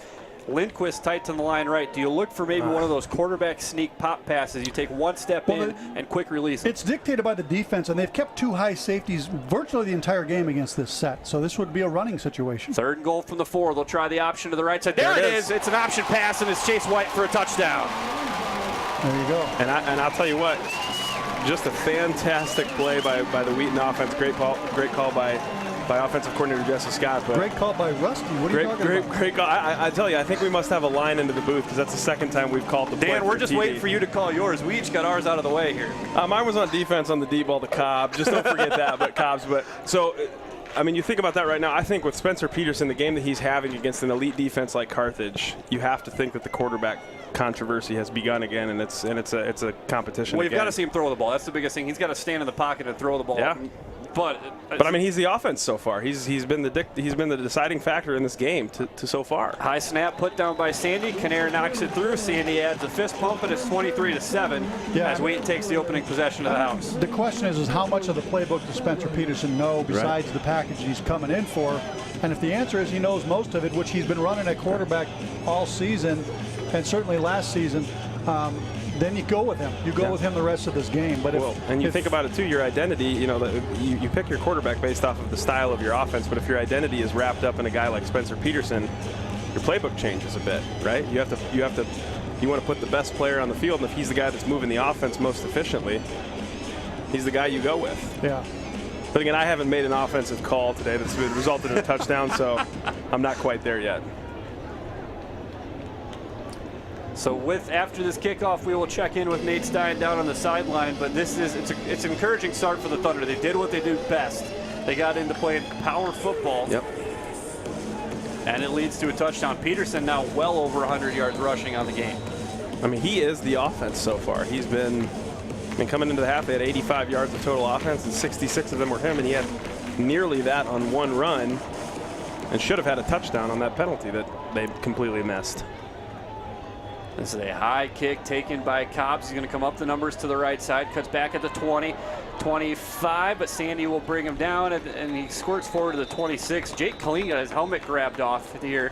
He's looking for a flag at the backside. It's important to note this is Jake Colleen's first action. Yeah. Yep. He was ejected in the second half against Kalamazoo, so that's the first play he's been on the field. Colleen's an impressive guy at linebacker. He's just blocked by some other impressive guys, but you will see number 34 on the defense here at some point in the second half.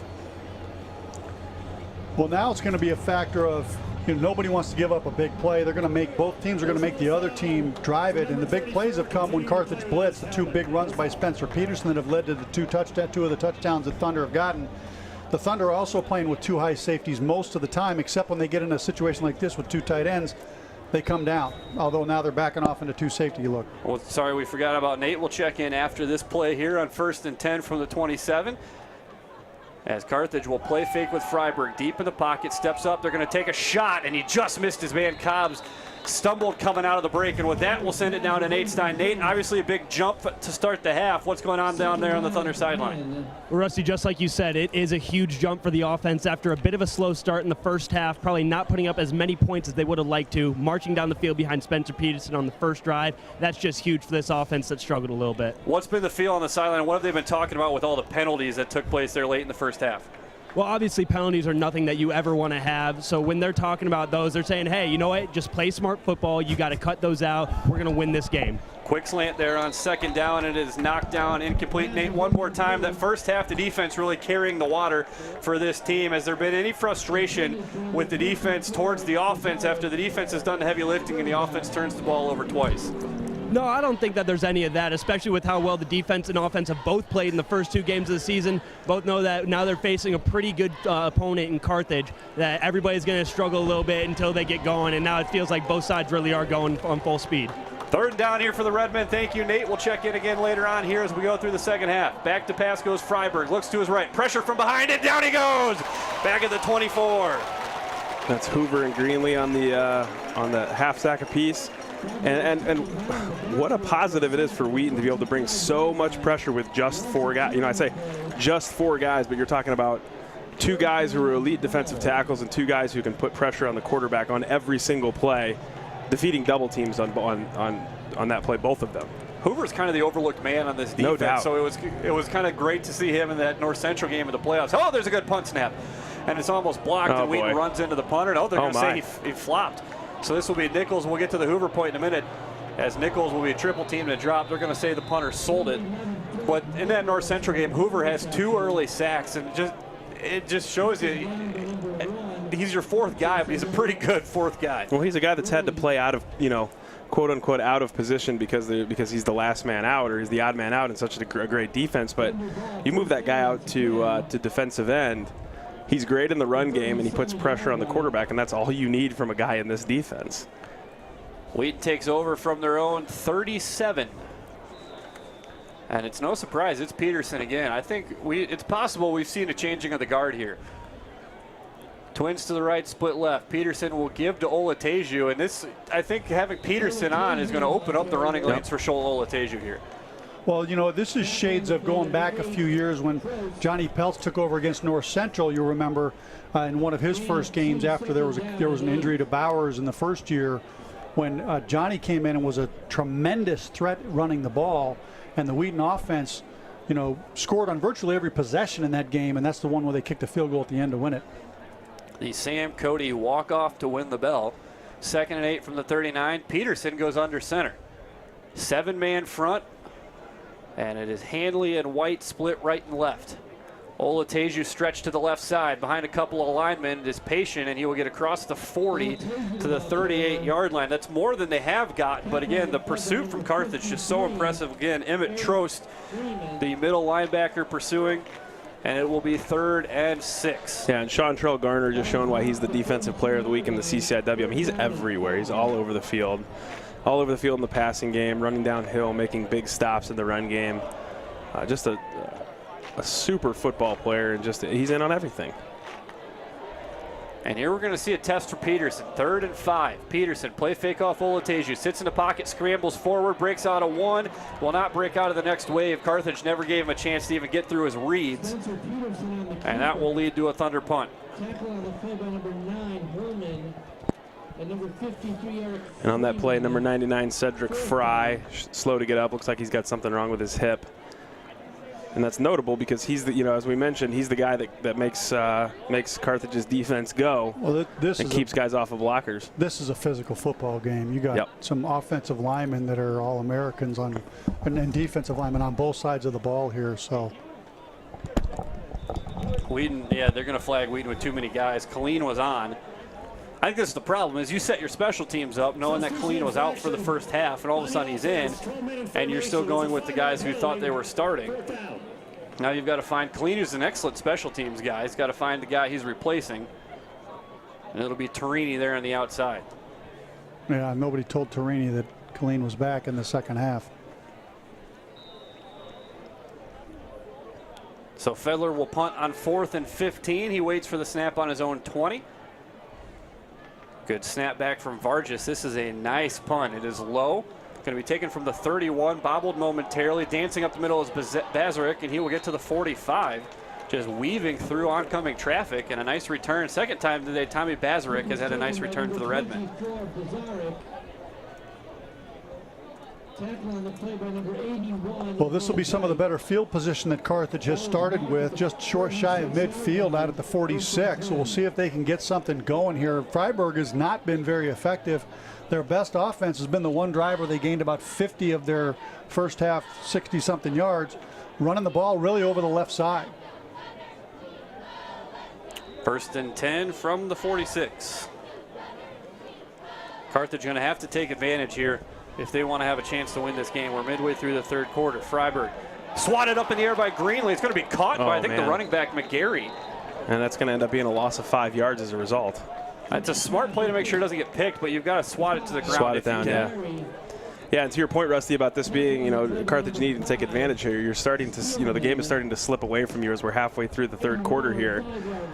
You're going to have to get to that point where you have to start going to Cobbs, not just because you want to, because he can take the top off of the defense, but that's your offense. That's the only thing you can do. So the success they had in the first half of running power through the middle is starting to escape them. That opportunity is fleeting. Well, they got the situation they want right here up top. McGarry trying to bounce to the left side. What a play by Luke Solly. He's going to wrestle him down finally, but Solly shot the gap on the pull and brings him down for a loss of 6. Luke Solly having a heck of a night.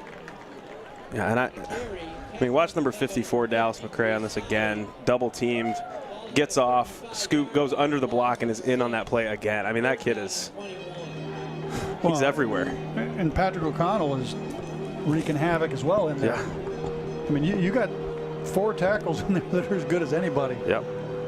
At any given time. And McCray's been a phenomenal force in there in the middle.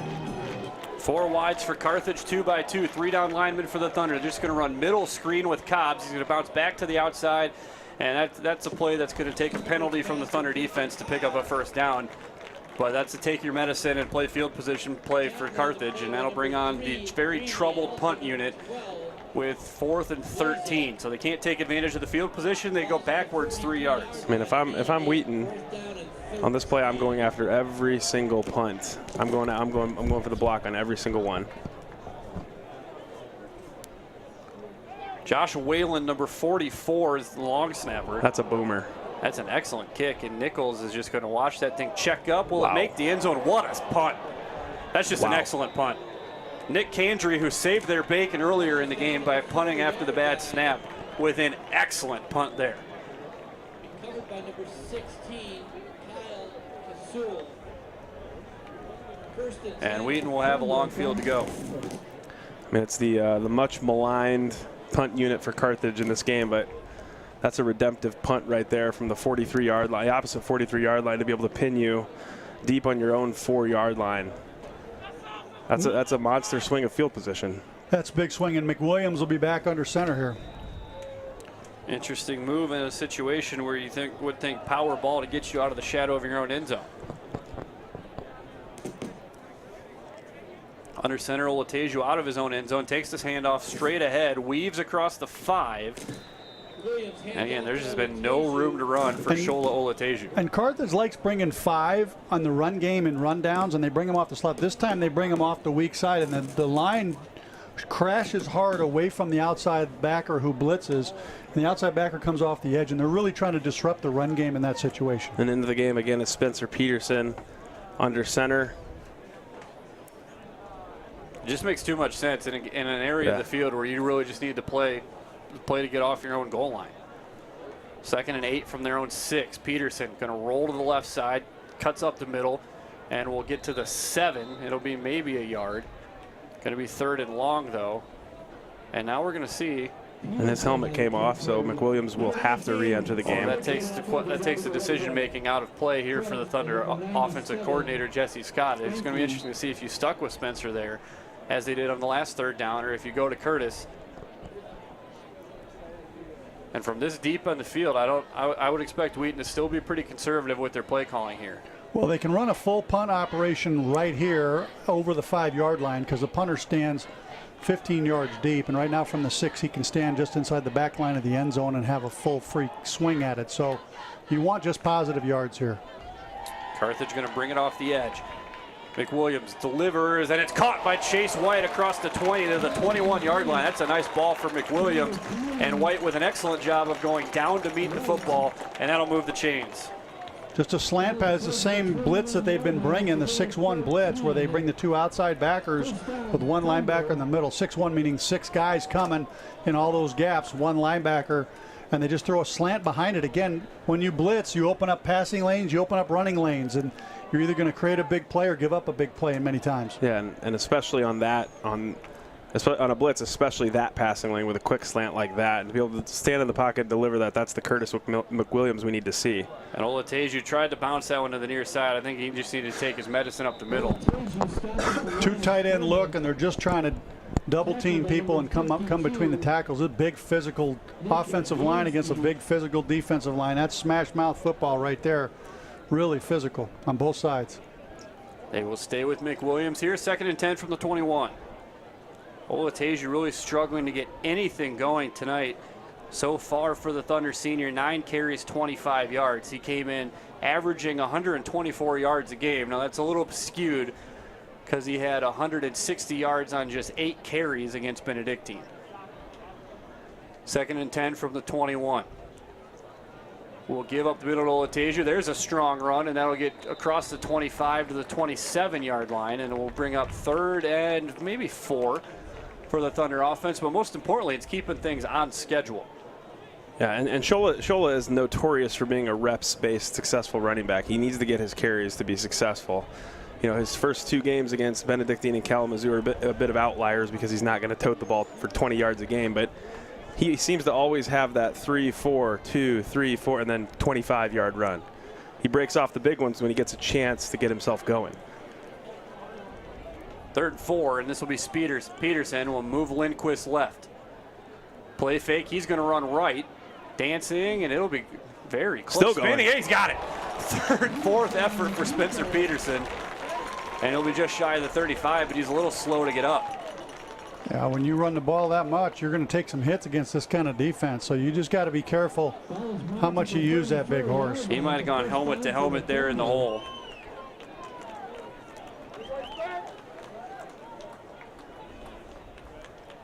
And he will check off for McWilliams. The Thunder are very happy to have a running clock right here. Just under 2 minutes to go here after this play in the 3rd quarter. Carthage brings pressure. This is Olateju, finds a seam across the 40, and he goes. Now he was down first, down. And here's the call from the line judge. That's a first down run of 11 yards for Olateju, who flipped heels overhead at the 45, and that's a first down. Another physical tackle right here. Nice job by John Calloway to set the hole. And again, Amani Dennis, who's made a couple big hits for this Carthage defense, is there to clean it up after an 11-yard gain. I mean, this is the war we expected so far. There are no cheap tackles in this game, and there's no cheap yardage being chewed up. Each team is earning what they're getting right now, especially here in the 2nd half. Over in Naperville, North Central scores first in the 2nd half. They lead Illinois Wesleyan 20-13 midway through the 3rd quarter. Here it's Wheaton 23, Carthage 7. Hanley in motion. This is Olateju, and he will not had the seam for a second, but Carthage closed it quickly. Gang tackle led by Emmett Trost at the 47, gain of 3. And as this game wears on and the physicality takes over, you just see guys getting up slower after every play. There's just a lot of hitting going on. These are two big physical teams. And, make no mistake, Carthage's mistakes aside, they're a good football team. Their defense has really shown up tonight. That was Andrew Jones, was a little slow getting to his block, and that's what allowed Shola to be slowed down in the hole. Stretch Olateju to the left side again. Olateju just shy of midfield. And you saw that little pull block by the tackle. The tight end blocks down. The tackle pulls around Andrew Jones, and he's got to cut that linebacker off. You see on the replay here as he turns, he runs past this linebacker, comes right up underneath him. That's the guy he's got to block. Yep. Because that's the next guy is the guy that Shola's looking to make miss. Yep. That guy coming inside out is not a guy you can outrun down to the sideline. So that offensive lineman just needs to plant his foot and just get a check on that guy. Just gives him a enough. little more room. Yep, just enough. Darkese Holman was the linebacker who undercut Jones on that one. Yeah, it's Shola's job to make the secondary miss. It's Andrew Jones' job to make sure that the linebacker doesn't get to him. 3rd and 6 from the 49 for McWilliams. They also bring in Stone Watson here. Quick hitter into the flat. It's complete. Pushes Hanley upfield, and Hanley should have a first down. He went out of bounds right across the stick, and I think it's going to be enough. That's a great position throw by McWilliams to lead your wide receiver upfield, and that will move the chains. Really nice throw. That's a tough throw for a quarterback, just to catch that ball and turn and throw a ball laterally and lead a guy a little bit. It's one of the harder throws to make, and if you can put that on the money, that makes all the difference in the world in that play. They will wind the clock, and that will bring an end to the third quarter. Wheaton gets the touchdown on the opening drive. They extend to 23-7. Carthage not going away, though. We've got a good one going to come to the fourth quarter. Wheaton driving. This has been an impressive drive for the Thunder because they took over on their own 4 with probably 4 or 5 minutes left in the quarter, methodically building things out to now where they've got 1st and 10 across the midfield line into Carthage territory. Well, what we said at halftime is there was such a huge weighting in Carthage's favor in the first half in plays and time of possession. Remember, they ended the half with 40 plays and 20 minutes of possession to Wheaton's 20 plays and just 9 minutes of possession. You saw that flip in the third quarter, which you would expect to. That stuff's going to even out. The Thunder have done a better job executing in the second half in their offense. They've just come out and said, we're going to run the football. And that's what they've been able to do in the various formations that they've done, and they've been effective at it and starting to take a toll against Carthage. So the time of possession now is 23:57 for Carthage and 21 for Wheaton. And you now have 41 plays. So they ran 21 plays. They ran more plays in the third quarter than they ran the entire first half, the Thunder did. And Peterson will take over the reins of the offense here out of the quarter break. 1st and 10 at the Carthage 45. Motion comes from Hanley. Low snap. Peterson does a nice job to corral that, and he will lower his head across the 40. That's a 6-yard run. Nice job by Peterson taking a low snap from Kriegel and turning it into something. Yeah, and Carthage just doesn't have an answer for this. I mean, they got big bodies coming at them with a big tight end into the sideline, and if you overload that side, they're going to give it to Hanley on the wide side. So you have to honor Hanley, but you just got to, that's smash mouth football. You got to defeat a block and make a tackle down there, and they got guys coming downhill at you with a big 6'5" running back coming right at you. It's a tough play to stop. The other thing you're doing is with this drive is you're giving your defense an opportunity to really catch their breath for a sprint to the finish here and come after Freiburg with all they have. Meanwhile, the Carthage defense continues to get pounded by the Thunder run game. Olateju straight ahead. There's a burst into the secondary to the 30 and spinning for a first down. And there you see Shola Olateju fresh into the fourth quarter with a first down run. And that's what's going to start to take an impact. The Thunder are going to they just need to stay in this, keep pounding the rock, pounding the rock. The physicality of this game starting to take effect. The Thunder have a lot of depth at running back, in the perimeter, and it's starting to take an impact here in the fourth quarter. Yeah, you talk about the war that this has been and the hard-hitting game that it's been. Shola hasn't had the number of carries that he's used to, but Stone Watson definitely hasn't. And then waiting in the wings is TJ Williams, who has no carries today. So look for Wheaton to just continue to unravel the playbook in the running game and keep coming at Carthage with this running offense. Shola now redeeming his day, 13 carries, 44 yards. And Wheaton's going to use a timeout. Yeah, Jesse Wood saw a look that he really wanted Jesse Scott, the offense coordinator, he saw a look that he really liked and he wanted to switch the play, but he saw he didn't have enough time, so he just had to take the time out. So the third quarter stats, as you take a look at these and how they've really flipped in Wheaton's favor. Wheaton has now run 41 plays for 217 yards. Check that against 20 plays for just 85 yards in the first half. So they more than doubled their offensive output and their plays. The rushes are 30 rushes for 168 yards. Spencer Peterson 13 for 138 and 1 touchdown, 10.2 yard per average. Olateju 13 for 46. He's up to a 3.5 yard average. That's increasing now with these first couple plays here. Curtis McWilliams 5 of 10, 45 yards. Peterson's 1 for 1 and a touchdown on that 4-yard toss that he had. Carthage, 48 plays for just 67 yards, including 28 rushes for just 5 yards rushing for a team that rushes the ball as much as they do. And in the passing game, Freiburg's 11 of 20 for 62 yards. Obviously putting a lot of focus on the game over in Naperville, but Carroll at halftime leads Augustana 14-9. A surprising result there. Two teams looking for their first win of the year. 1st and 10 now from the Carthage 30.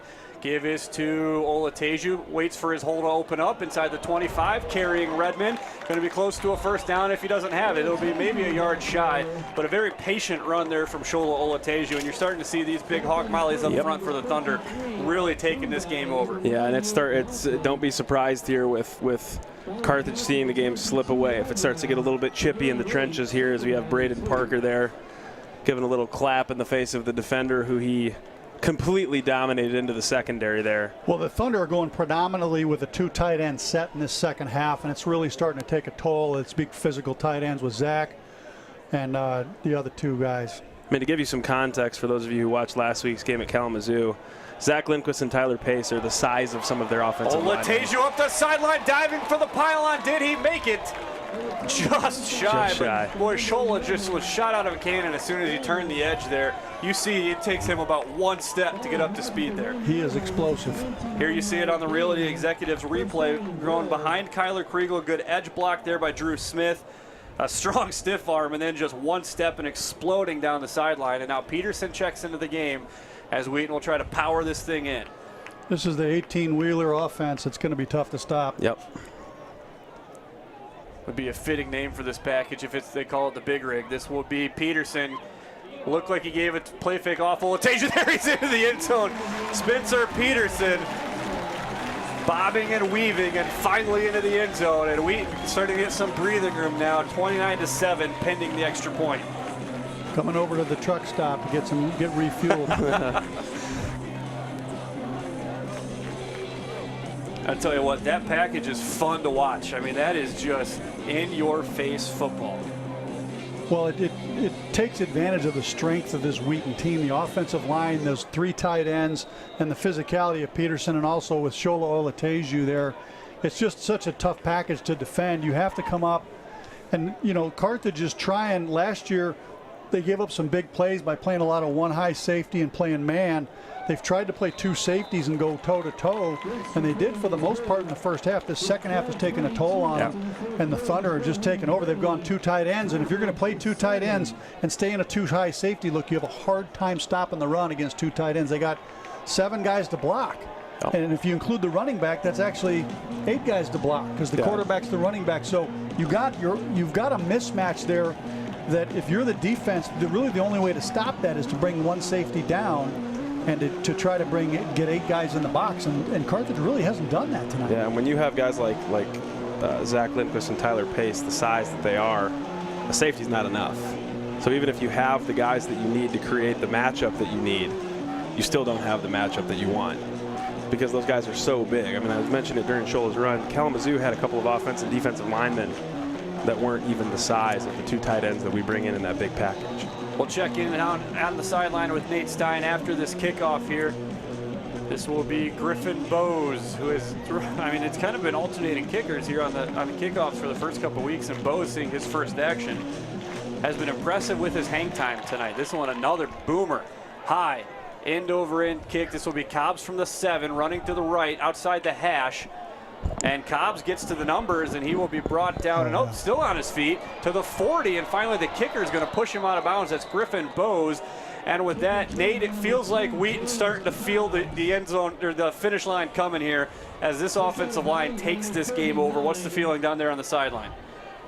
Yeah, I mean, that's exactly it, Rusty. This offense is finally hitting its stride here in the second half, and this is a really strong Carthage defense. This is a defense that a lot of people were saying had top 10 national talent. So for the Thunder offense to be clicking the way it is right now is a huge statement.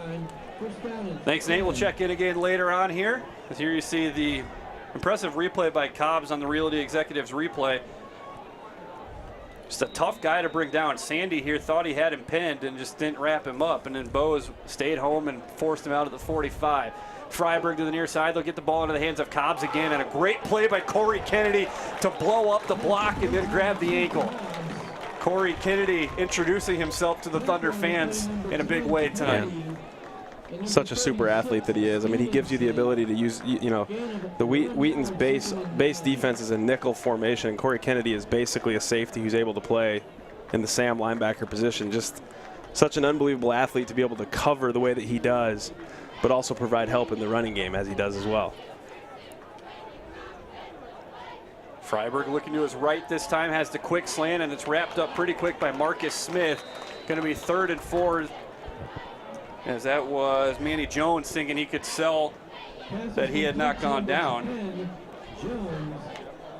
Clock continues to run. More importantly, the Thunder now with a 30-7 lead with just 11:25 to go in the game. They have dominated this second half to extend their lead after going in with just a 16-7 lead at half. Manny Jones all the way out to the numbers now here, forcing a trips left. Freiberg looking to his right. And it is complete, and now breaking loose down the sideline. This is going to go for a Carthage touchdown. That's Cobbs. That's the guy. Cobbs got man coverage with Marcus Smith, who could bring him down on the one-on-one. Great recognition by Freiberg. And Carthage will not go quietly here this evening. There's one guy on that team that can beat you. Yep. Just one guy. So to let him catch the ball on an out route with the defensive back on it with inside leverage doesn't make a ton of sense to me. No. I mean, and they're going to continue to feed him the rock because he's the only offense that they have. And he's instant offense. I mean, as you see right there, they just doubled their offensive production for the evening on one play. You saw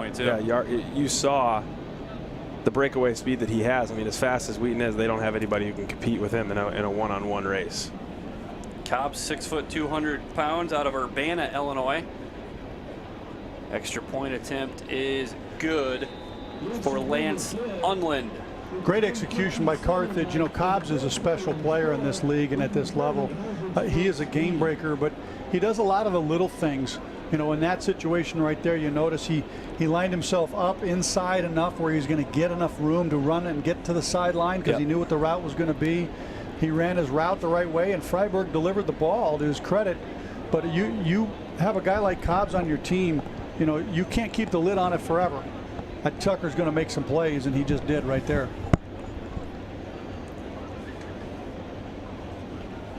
Yeah, and I wouldn't be surprised given Carthage's propensity for risky play. I wouldn't be surprised if we see an onside kick.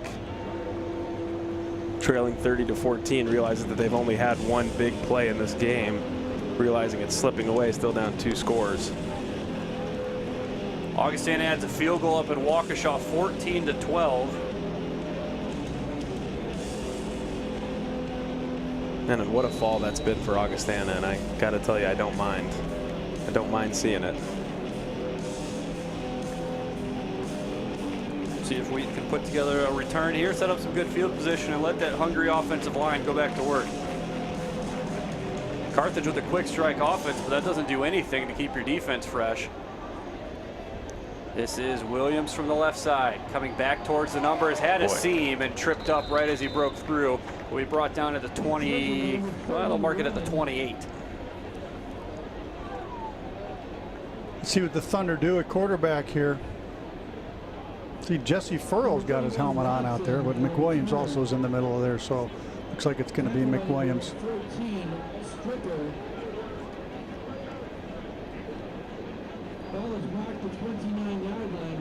And it looks like it's going to be McWilliams. Hey, at a moment of panic, you saw the trainers looking at Shola down here to the right. And checking in, Nate tells us that it's just he didn't get a blow on the last drive, so they're just getting him fueled up again. An oil change for the big rig set there. And it's amazing to me that we're talking about on September 16th. We're talking about how hot it is. First and 10 for the 29. Been spoiled with cool temperatures all through camp. Olateju left, cuts inside the tackle, and again, you're starting to see that burst now. Olateju's fresh, and this offensive line is starting to give him just enough room to break through. Yeah, this game is now going to be ground and pound. There's 10.5 minutes to go, just over, 30-14. So that's a 2-score lead for the Thunder. They are going to grind the ball if and when they can. Still 20-13 over in Naperville. And I think you'll see from the Thunder here and Jesse Scott, I think you'll see them milk every last second or thereabout off the time of the play clock to get this thing going and just keep grinding the clock out. This is going to be, looks like Stone Watson in the backfield here for the Thunder. It is. Watson will take it behind Kriegel. Watson. McWilliams kept it. Indeed. So they pull all the linemen and keep the quarterback running away from the pull. A very nice fake. Very, very nice fake. Quarterback McWilliams on the keeper. Not so sure he shouldn't have given that one. Watson looked like he had a seam and Kriegel was going to open some space for him. Maybe a yard there for McWilliams. Interesting to look. We talked Olateju only had 9 carries for 25 yards. Since then, 8 carries for 63 yards. He's up near 100 now, averaging 5.2 yards a carry. So all of a sudden, his day looks a lot different. Watson stays in the game on 3rd and 3 from the 36. McWilliams pump fake. They're trying to go over the top. He had him. Nichols and just didn't give him enough room. He had pressure coming up the middle, had to get rid of it a little sooner than he wanted to. Just didn't put enough air into it to let Nichols go get it. Nichols was running a slant from the slot route, and they're trying to get that safety to bite, and he did, and it's a slant and go. You saw the little shoulder fake from McWilliams, and they practiced that all week, and they had exactly what they wanted and the look they wanted. He just overthrew it. So Fedler's had a nice game punting, and this is a tall punt, and Bazarik's had an equally nice game on the return, but there's Herbert right on the scene to bring him down to the 31.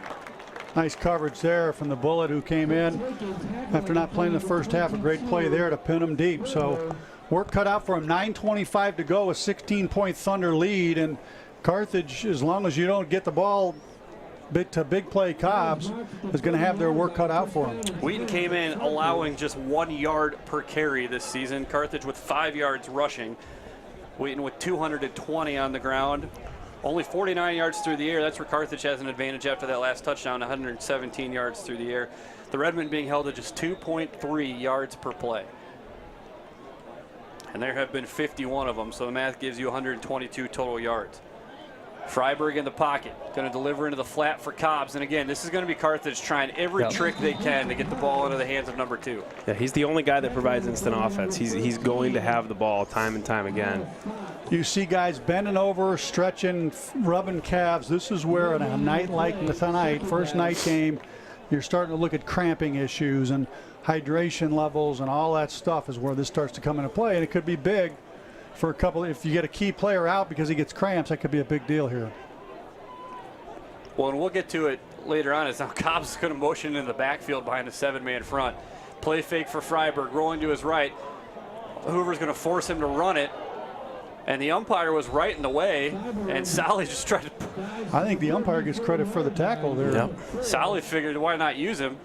The other thing is, there's a rule change in the NCAA to take away 2-a-day practices this year. So nobody doing 2 days. Conditioning has changed in the last 5 years. Dan, you probably remember, Doug, too. Camp used to start early and be hot. And then it was you couldn't do more than 3 days of 2 days. Now you can't do any.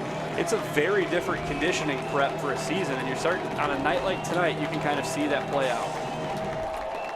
Freiberg looking to his left. And down he goes. O'Connell took away the quick slant, and then his teammates helped him up in a late flag. Wheaton was walking away from the pile. I don't know, unless this is something verbal. It'll be interesting to see what this penalty is. No indication from Carthage that it's against Wheaton. Well, what they did there is they went 3 wide to the wide side. They were hoping to get single coverage on Cobbs down to the bottom, But the Thunder actually put Kyle Fox, the safety, on a man-to-man, and then had a safety over the top. So they doubled him, which was not expected, as you saw. And then the defensive end on this side for Wheaton jumped up and got in the passing lane off the quick pass, which allowed the pass rush to get there. Yeah. So the combination of the Thunder have said Cobbs is not going to beat us, which is exactly what you should do. They got 2 guys on them. I'd put 2 guys on them every play the rest of the way. Yeah, that was Pat O'Connell they tried to cut block him with the running back. That's a bad combination. And that took away the slant. And there was some sort of there was a personal foul on that play. Boy, that punt almost blocked. Kendry's been excellent when he's actually been able to kick the ball. Every time we've seen him, there's the impressive punt after the bad snap, but every time they've got him the ball, he's been very good punting the ball. And Rusty, to your point, you were talking about camp, and I don't want to make commentary on the difficulty of football, because certainly the football is better than as the eras have gone on. But I mean, we're talking about how the sideline reporters talking about how hot it is at 80, 82 degrees. I mean, we played games in the 90s, and you're talking about. You think about that game at Co a couple years ago. The open season was about 93. Yeah, and I mean, this is September 16th. Like, this is not too warm for the state of Illinois. Yeah, we've just had such a cool last month and a half of summer that this just feels unseasonably warm. This is Olateju spinning, nice move across midfield as Olateju creeps in on 100 yards rushing. And it's worth noting, as we get farther into the season, we'll address it now and keep you. Shola Olateju is within shouting distance of Pedro Ruz's career rushing record. He needs about 1,000 yards after week 1. So you figure if you get them a playoff game or two and he's going to average 100 across the board, or even 90, he's going to be real close to putting his name atop some pretty impressive rushing backs for the Thunder. And I don't want to take anything away from Shola, because he's a great kid, but I'd be just fine with him not getting that record if it means he's healthy for a deep playoff run, and we ride some of those other backs that Absolutely. are so quality. This is going to be the Spencer Peterson show here on 3rd and short, would be my guess. There he is. And on cue, here comes Peterson.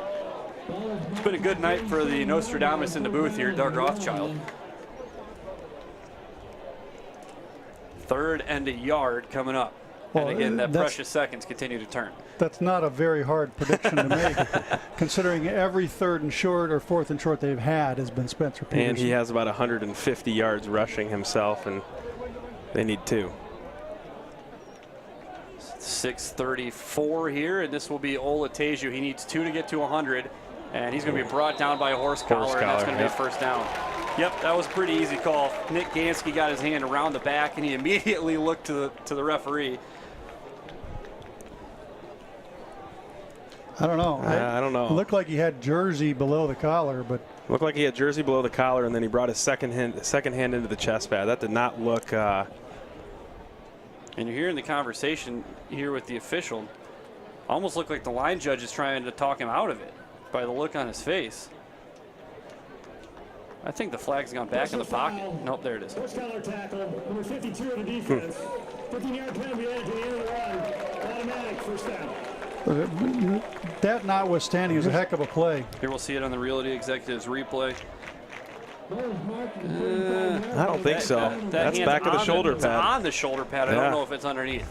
I think Wheaton might have caught a break there. I mean, you know, we're thankful for breaks, but I mean, that was a quality football play, and I think they got that one wrong. Gansky made a great play, shot the hole, came up, and it's a tough play to make, but he made it.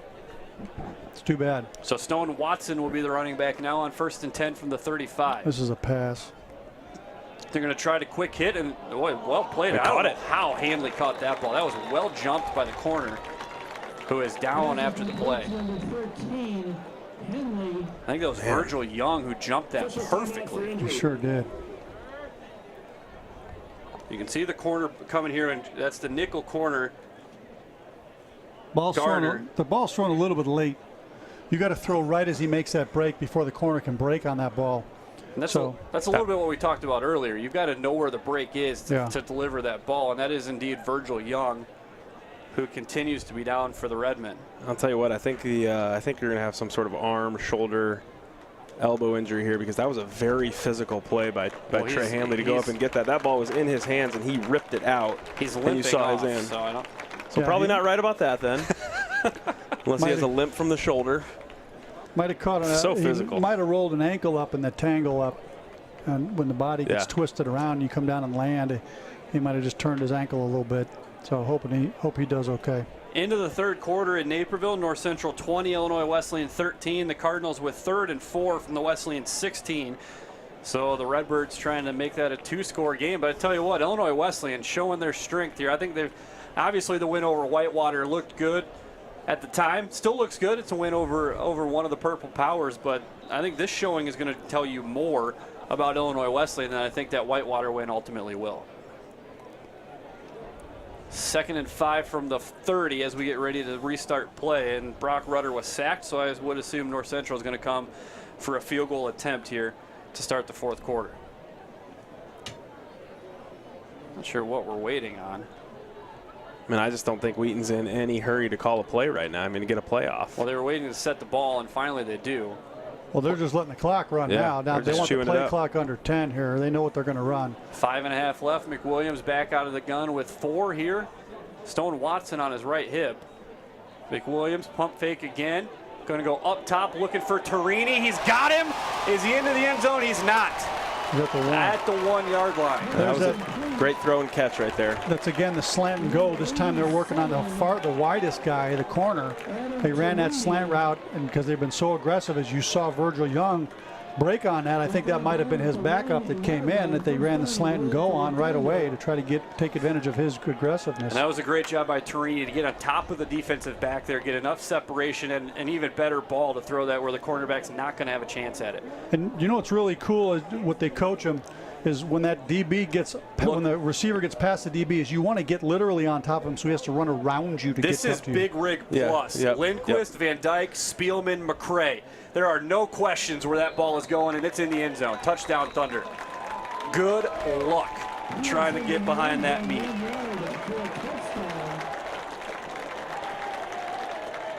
I mean, that was just a heck of a drive by Wheaton right there. Great throw, great catch and throw by Curtis McWilliams to put a ball in where only Torini could catch that. And then just go with what got you there, right? You got Spencer Peterson there, the big boy in the backfield with Dallas McCray as his personal protector, and he waltzes into the end zone because I don't think anyone wants to go near number 54. And it's not even number 54. You've got big number 5 in there clearing space too. That's a whole lot of meat to clear a hole. As Kinnair, boy, that one coming off the edge, and I think that's Virgil Young. So it's good to see Virgil Young's back out there. But again, you saw him also kind of pull up with the ankle. Here you see the replay running between Parker and Drew Smith. That ball might have been out before he got into the end zone. Watching that replay, that ball looks like it's shifting a little bit. Peterson carries it in, but recovered his own fumble.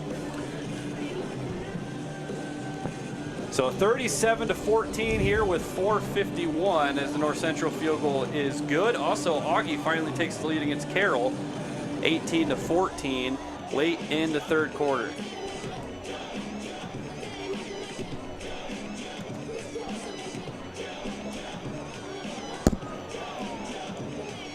Well, the Thunder firmly in control. You got just under 5 minutes to go, and this is not Carthage's game to be coming from behind. Obviously, this game well in hand for the Thunder.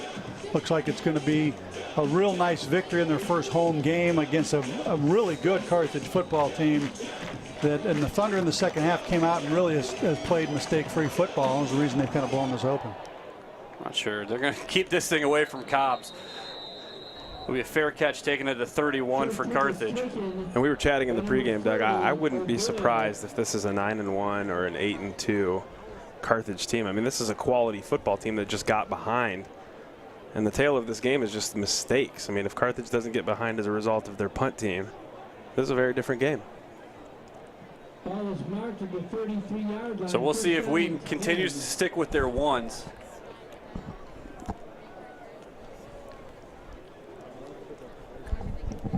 First and 10 from the 33.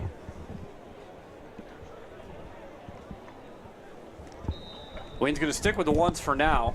We'll see if as the clock runs a little bit, if they start to work in some of those backups here, up 21 points with just under 5 minutes left.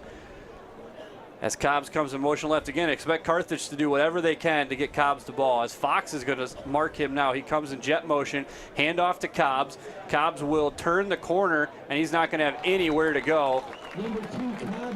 And some extracurriculars there, and it's no surprise it's Corey Kennedy who makes the play for the Thunder. Great open field tackle right there against a dynamic player. That's a tough tackle to make, but he comes up, slips the block, comes up, gets on his feet, brings him down. Great play. And you see some extracurriculars there from the fullback, maybe just some frustration for Carthage. Yeah. That's a 15-yard flag if that's Wheaton.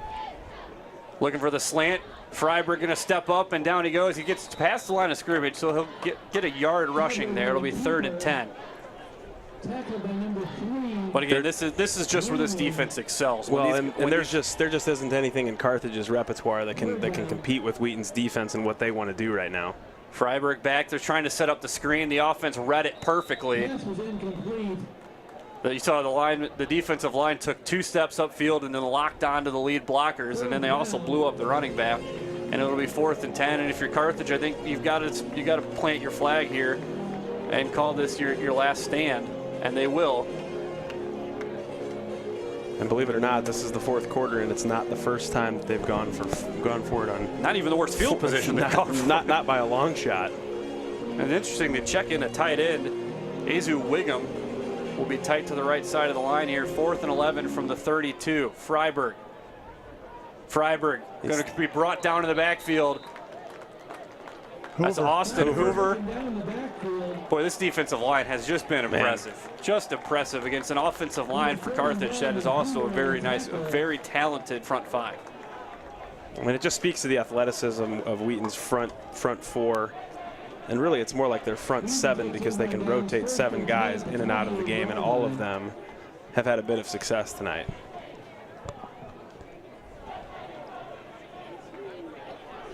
So Wheaton going to bring out the ones one last time here, and it's going to be Stone Watson.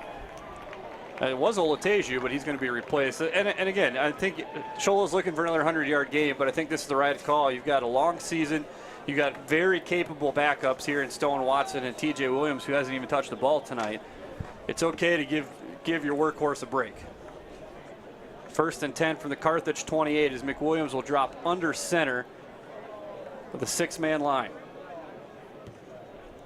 Watson finds a crease, cuts inside of the 20, 15, spinning down to the 10, and you see Stone Watson is explosive. And Doug, we talked a lot about it the last couple of years. He runs very vertically, but we've seen a different running style this season from Stone Watson. Yeah, he's doing a good job, and the Thunder have picked up on this now. They're bringing an outside linebacker, and they slant the line away from that outside linebacker, and the play is not to run away from that blitz, it's to run right at it, because that's where you're going to create the seam. So they ran right at it, they kicked out the blitzing linebacker, they push all the slanting offensive linemen, and you create these running lanes like that play right there. And that's exactly what you want to do against that kind of defense. And the Thunder are just going to run the ball downhill now, 3:20 to go. Try to finish this thing off.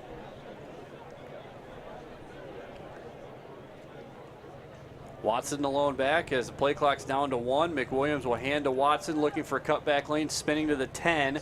They will give him just across it, but no more, and that'll be a 1-yard gain. But again, time just as precious here for the Thunder as they put the finishing touches on what's been a very impressive game. When you look at this game in the big picture, this is a very, very good Carthage team. That you knew that coming in, but Wheaton has really just taken their strength and overwhelmed Carthage's strength. They have, and it's been an impressive show by the Thunder when they haven't been on. In the terms of the passing game, McWilliams struggled in the first half, and the Thunder overall, I think, it was a mistake fest by both teams in the first half. Defensive struggle.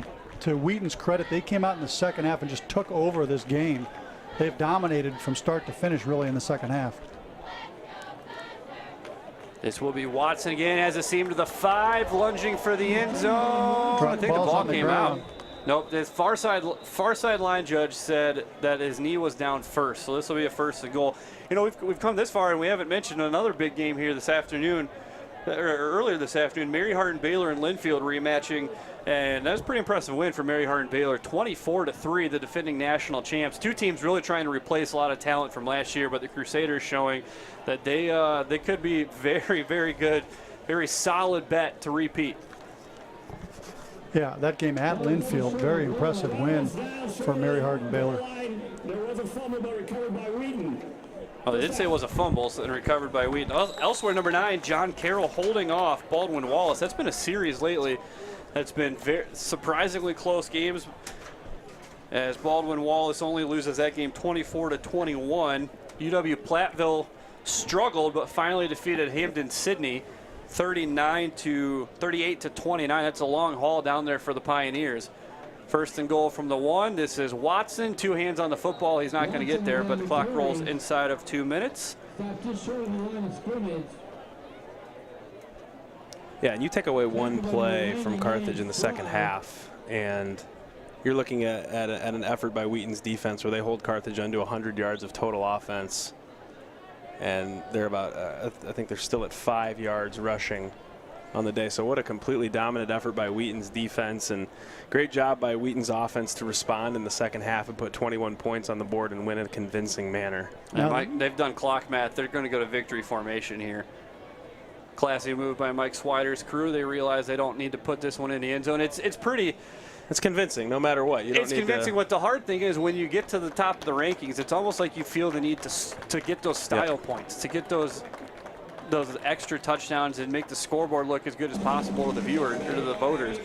I think this win's going to end up speaking for itself at the end of the year. Carthage is going to take out somebody along the way here. This is a very good Carthage team. As we were talking about earlier, I wouldn't be surprised if this is a team that's 9-1 and looking at a potential Pool C bid with Wheaton if Wheaton's able to go 10-0, or if they're able to beat a North Central. And I mean, this is a good football team. This is a team that could improve as the season goes on. And I mean, this is just one game. And if they put it behind them and move on, you're looking at a team that could be in the playoffs.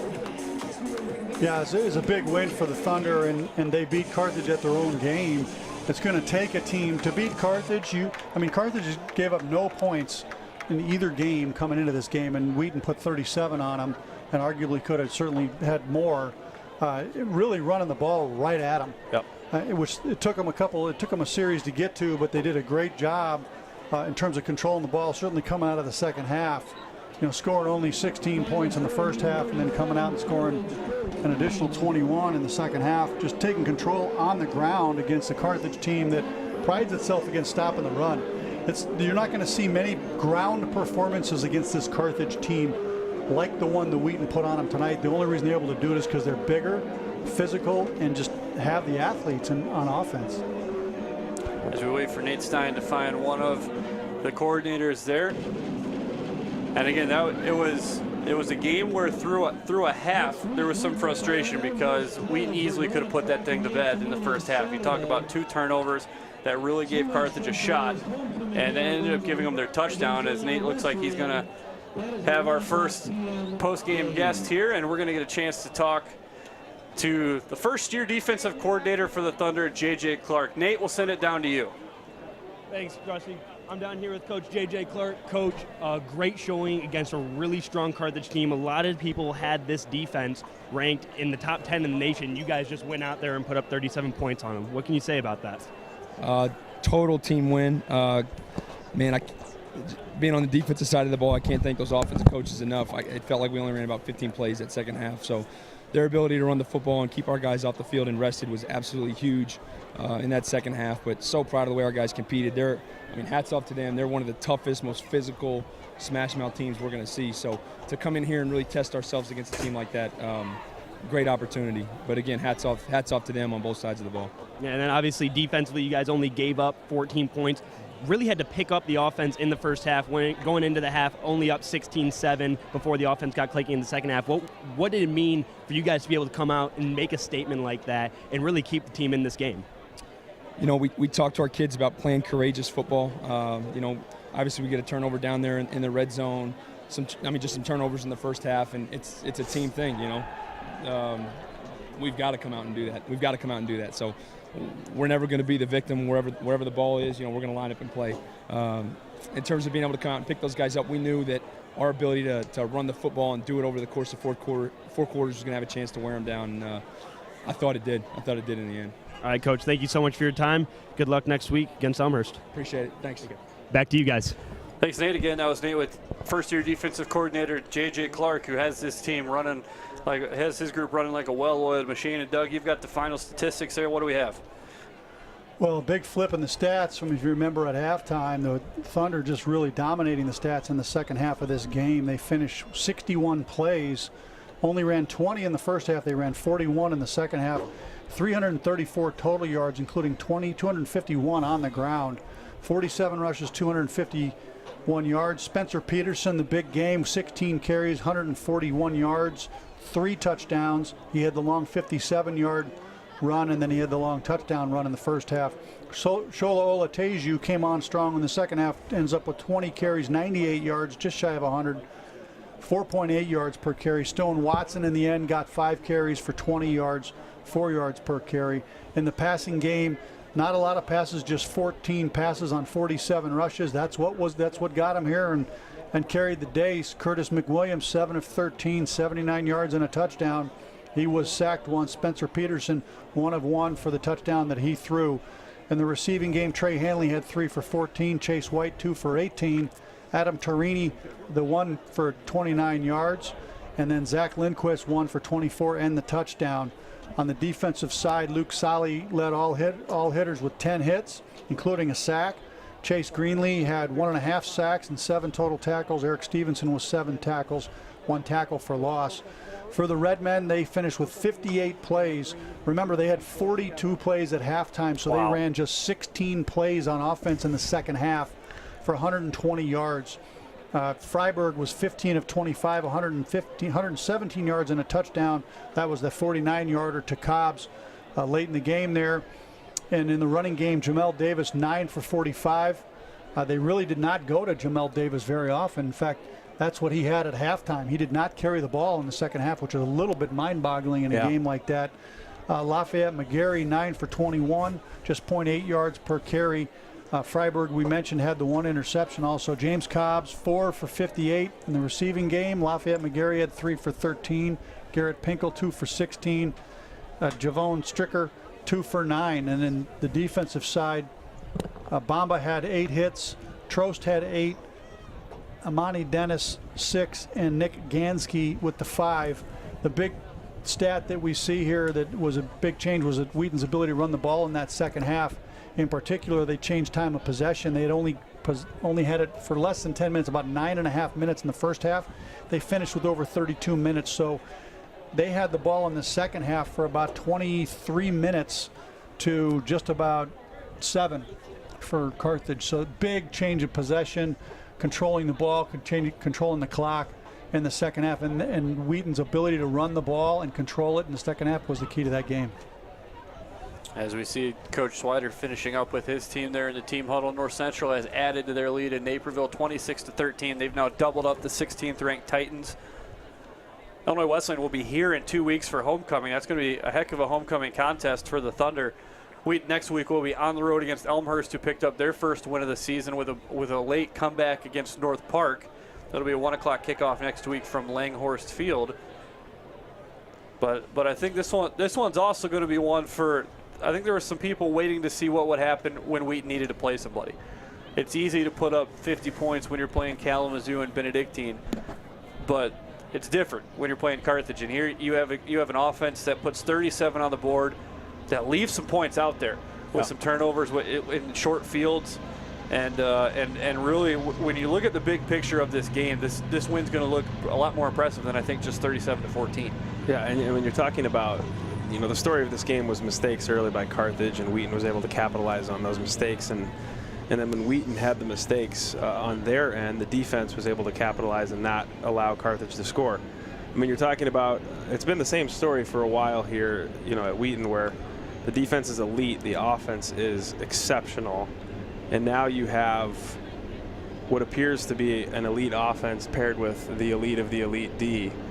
I mean, you're talking about a good Carthage offense held to 120 yards of total offense. And if you take away one play, which you don't do because that's part of the game, you're looking at a 70-yard effort on 58 plays.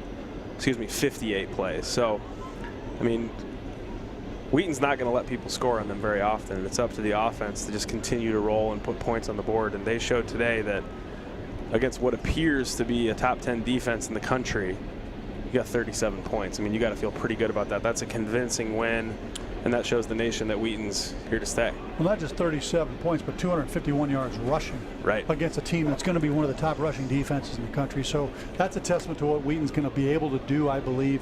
The key for Wheaton going forward in their development as they look forward is they really want to get more production out of Curtis McWilliams. This is going to be a great film for him. It was the toughest competition he's going to go against this season to date. It's a great film to learn from. If he can learn from his mistakes, be a little more comfortable next time he goes into these big games. And, you know, he did come back and make some great throws. The throw to Torini was a great toss. The throw, obviously, to Lindquist for the touchdown was also a great toss. So he has the ability to stand in there and make plays. Yep. But his development next week as they teach him off of this tape is going to be, I think, really crucial. And give Jesse Scott a lot of credit for sticking with what was working. I mean, Spencer Peterson's probably your hands-on favorite here for the Conference Offensive Player of the Week as your number 3 quarterback. I would expect them to also probably work him a little bit more in the pocket and try to develop him, because if you can keep him on the field all the time, Doug, I think you called it pretty well. When Johnny took over the job prior to that North Central game, he was a little bit more of a run-first quarterback, but when you could pair the passing ability with that, defenses are going to have a handful. And you start to look at the way they game plan that with Johnny as a sophomore. I think you're looking at some pretty interesting parallels with where Spencer Peterson is and his progression as a quarterback. Oh, and Doug, you've watched a lot of the practice film and camp film, and it's my understanding that Spencer Peterson, along with his ability to run, has a monster arm. Well, he can throw the ball. He just isn't the most accurate of guys at this point, but that comes with game reps, right? You get the ability to play, and if you're a run-first team, as apparently Wheaton very much is, I mean, if you have a quarterback who can take the top off the defense and run you over, I mean, look out. You got a team that can roll. Yeah, no, it's going to be tough. The other thing that they will likely do this week is expand the playbook for Spencer Peterson, which you have to do because you've seen what a weapon he can be. So you just got to be able to have more offense for him if he ends up being the guy. And, you know, yeah, one of the things is the other two guys have been a little more accurate. And they also probably understand the playbook a little better because both of them have had more time to be able to do it. So as Spencer gets more experience, he might see a bigger role in this offense. I mean, he saw actually a huge role, obviously, tonight, but they had a package for him that was expanded even from the first 2 weeks, and I think they'll continue to expand that going forward. There's a whole lot of people down there. I'm not quite sure if Nate Stein has found Coach Swider yet, so we'll continue to give him a couple minutes. I think it's more likely that Coach Swider is trying to find Nate. Here he comes. Yeah, an outstanding crowd on hand tonight for the home opener for the Thunder. Well, a beautiful night for football. Is 80-plus degrees and just no wind. The flags coming off the goalposts have been basically dead still the entire game. So ideal conditions, beautiful night here in Wheaton. Great home opener for the Thunder, ranked number 4, and came out with a big win against one of the better teams in the conference. All right, well, Nate's wrangled the most popular man in the building, so we'll give him a chance and send it down to the field. Nate Steins with head coach Mike Swider. Thanks, guys. As you said, I'm down here with Thunder head coach Mike Swider. Coach, a great way to start the conference season, a huge victory over a rival in Carthage. Well, you know, people don't realize how good the top level of small college football is. They have no clue. You know, and they don't give these kids credit enough. That was a great football team we played. Those guys are hitters. They're strong. They're fast. They're well coached. They're tough. And that was a war. I mean, I'm telling you, that was just a knockdown, drag-out war. And I just can't tell you how proud I am of our players and our coaches. And you know, the score was 37-14, but that was a war. That was an absolute war. And I'm just so proud of our players and what they gave. We had a bunch of guys injured in this game. I mean, there's Tyler Sigler sitting over there. That kid can play in the NFL next year, and he wasn't playing. You put that kid out there, it's even different. But it was a good one, and I'm really proud of our players. And, Coach, you have Spencer Peterson, who has been a formation quarterback for you guys only when you run the Wildcat. Today, seeing a huge volume of snaps and showing up with 4 total touchdowns. What can you say about the way he stepped up? Well, we knew, you know, he's got to work on his accuracy throwing. That's why he doesn't throw a lot. But I'm going to tell you something. You saw a kid who's pretty tough. Oh, yeah. He's 245 pounds, and he's 6'5" inches. The kid is tougher than nails. And he's a man. He was a man, and he played like a man today. And Coach, looking ahead next week, you guys go to Elmhurst for your second conference matchup. Can you tell me anything about that going forward? Well, I mean, the biggest thing is just no letdown. I mean, it's easy to get a letdown in a game like this. You know, you just take a big, deep breath, and we can't have a letdown. You got to go on the road and win, and you know, you just can't take a breath. You really can't. You just got to keep the foot to the pedal and keep fighting. All right, Coach, appreciate your time. Best of luck moving forward. Back to you guys. Thanks, Nate. So we wrap things up here. I'd put the Bows on a 37-14 victory for the Thunder on just an outstanding night of football here at McCulley Stadium. Nice to have the Thunder back under the lights here at home. We'll be on the air next week for a 1 o'clock kickoff. Live pregame coverage starts with the Swider Insider at 12:30, leading up to a 1 p.m. kickoff at Langhorse Field. For Nate Stein on the sideline, Dan Studebaker, Doug Rothschild, our outstanding production team with Sunrise Communications, I'm Rusty Lindsay. Thanks for watching Wheaton Thunder football here on WTSN.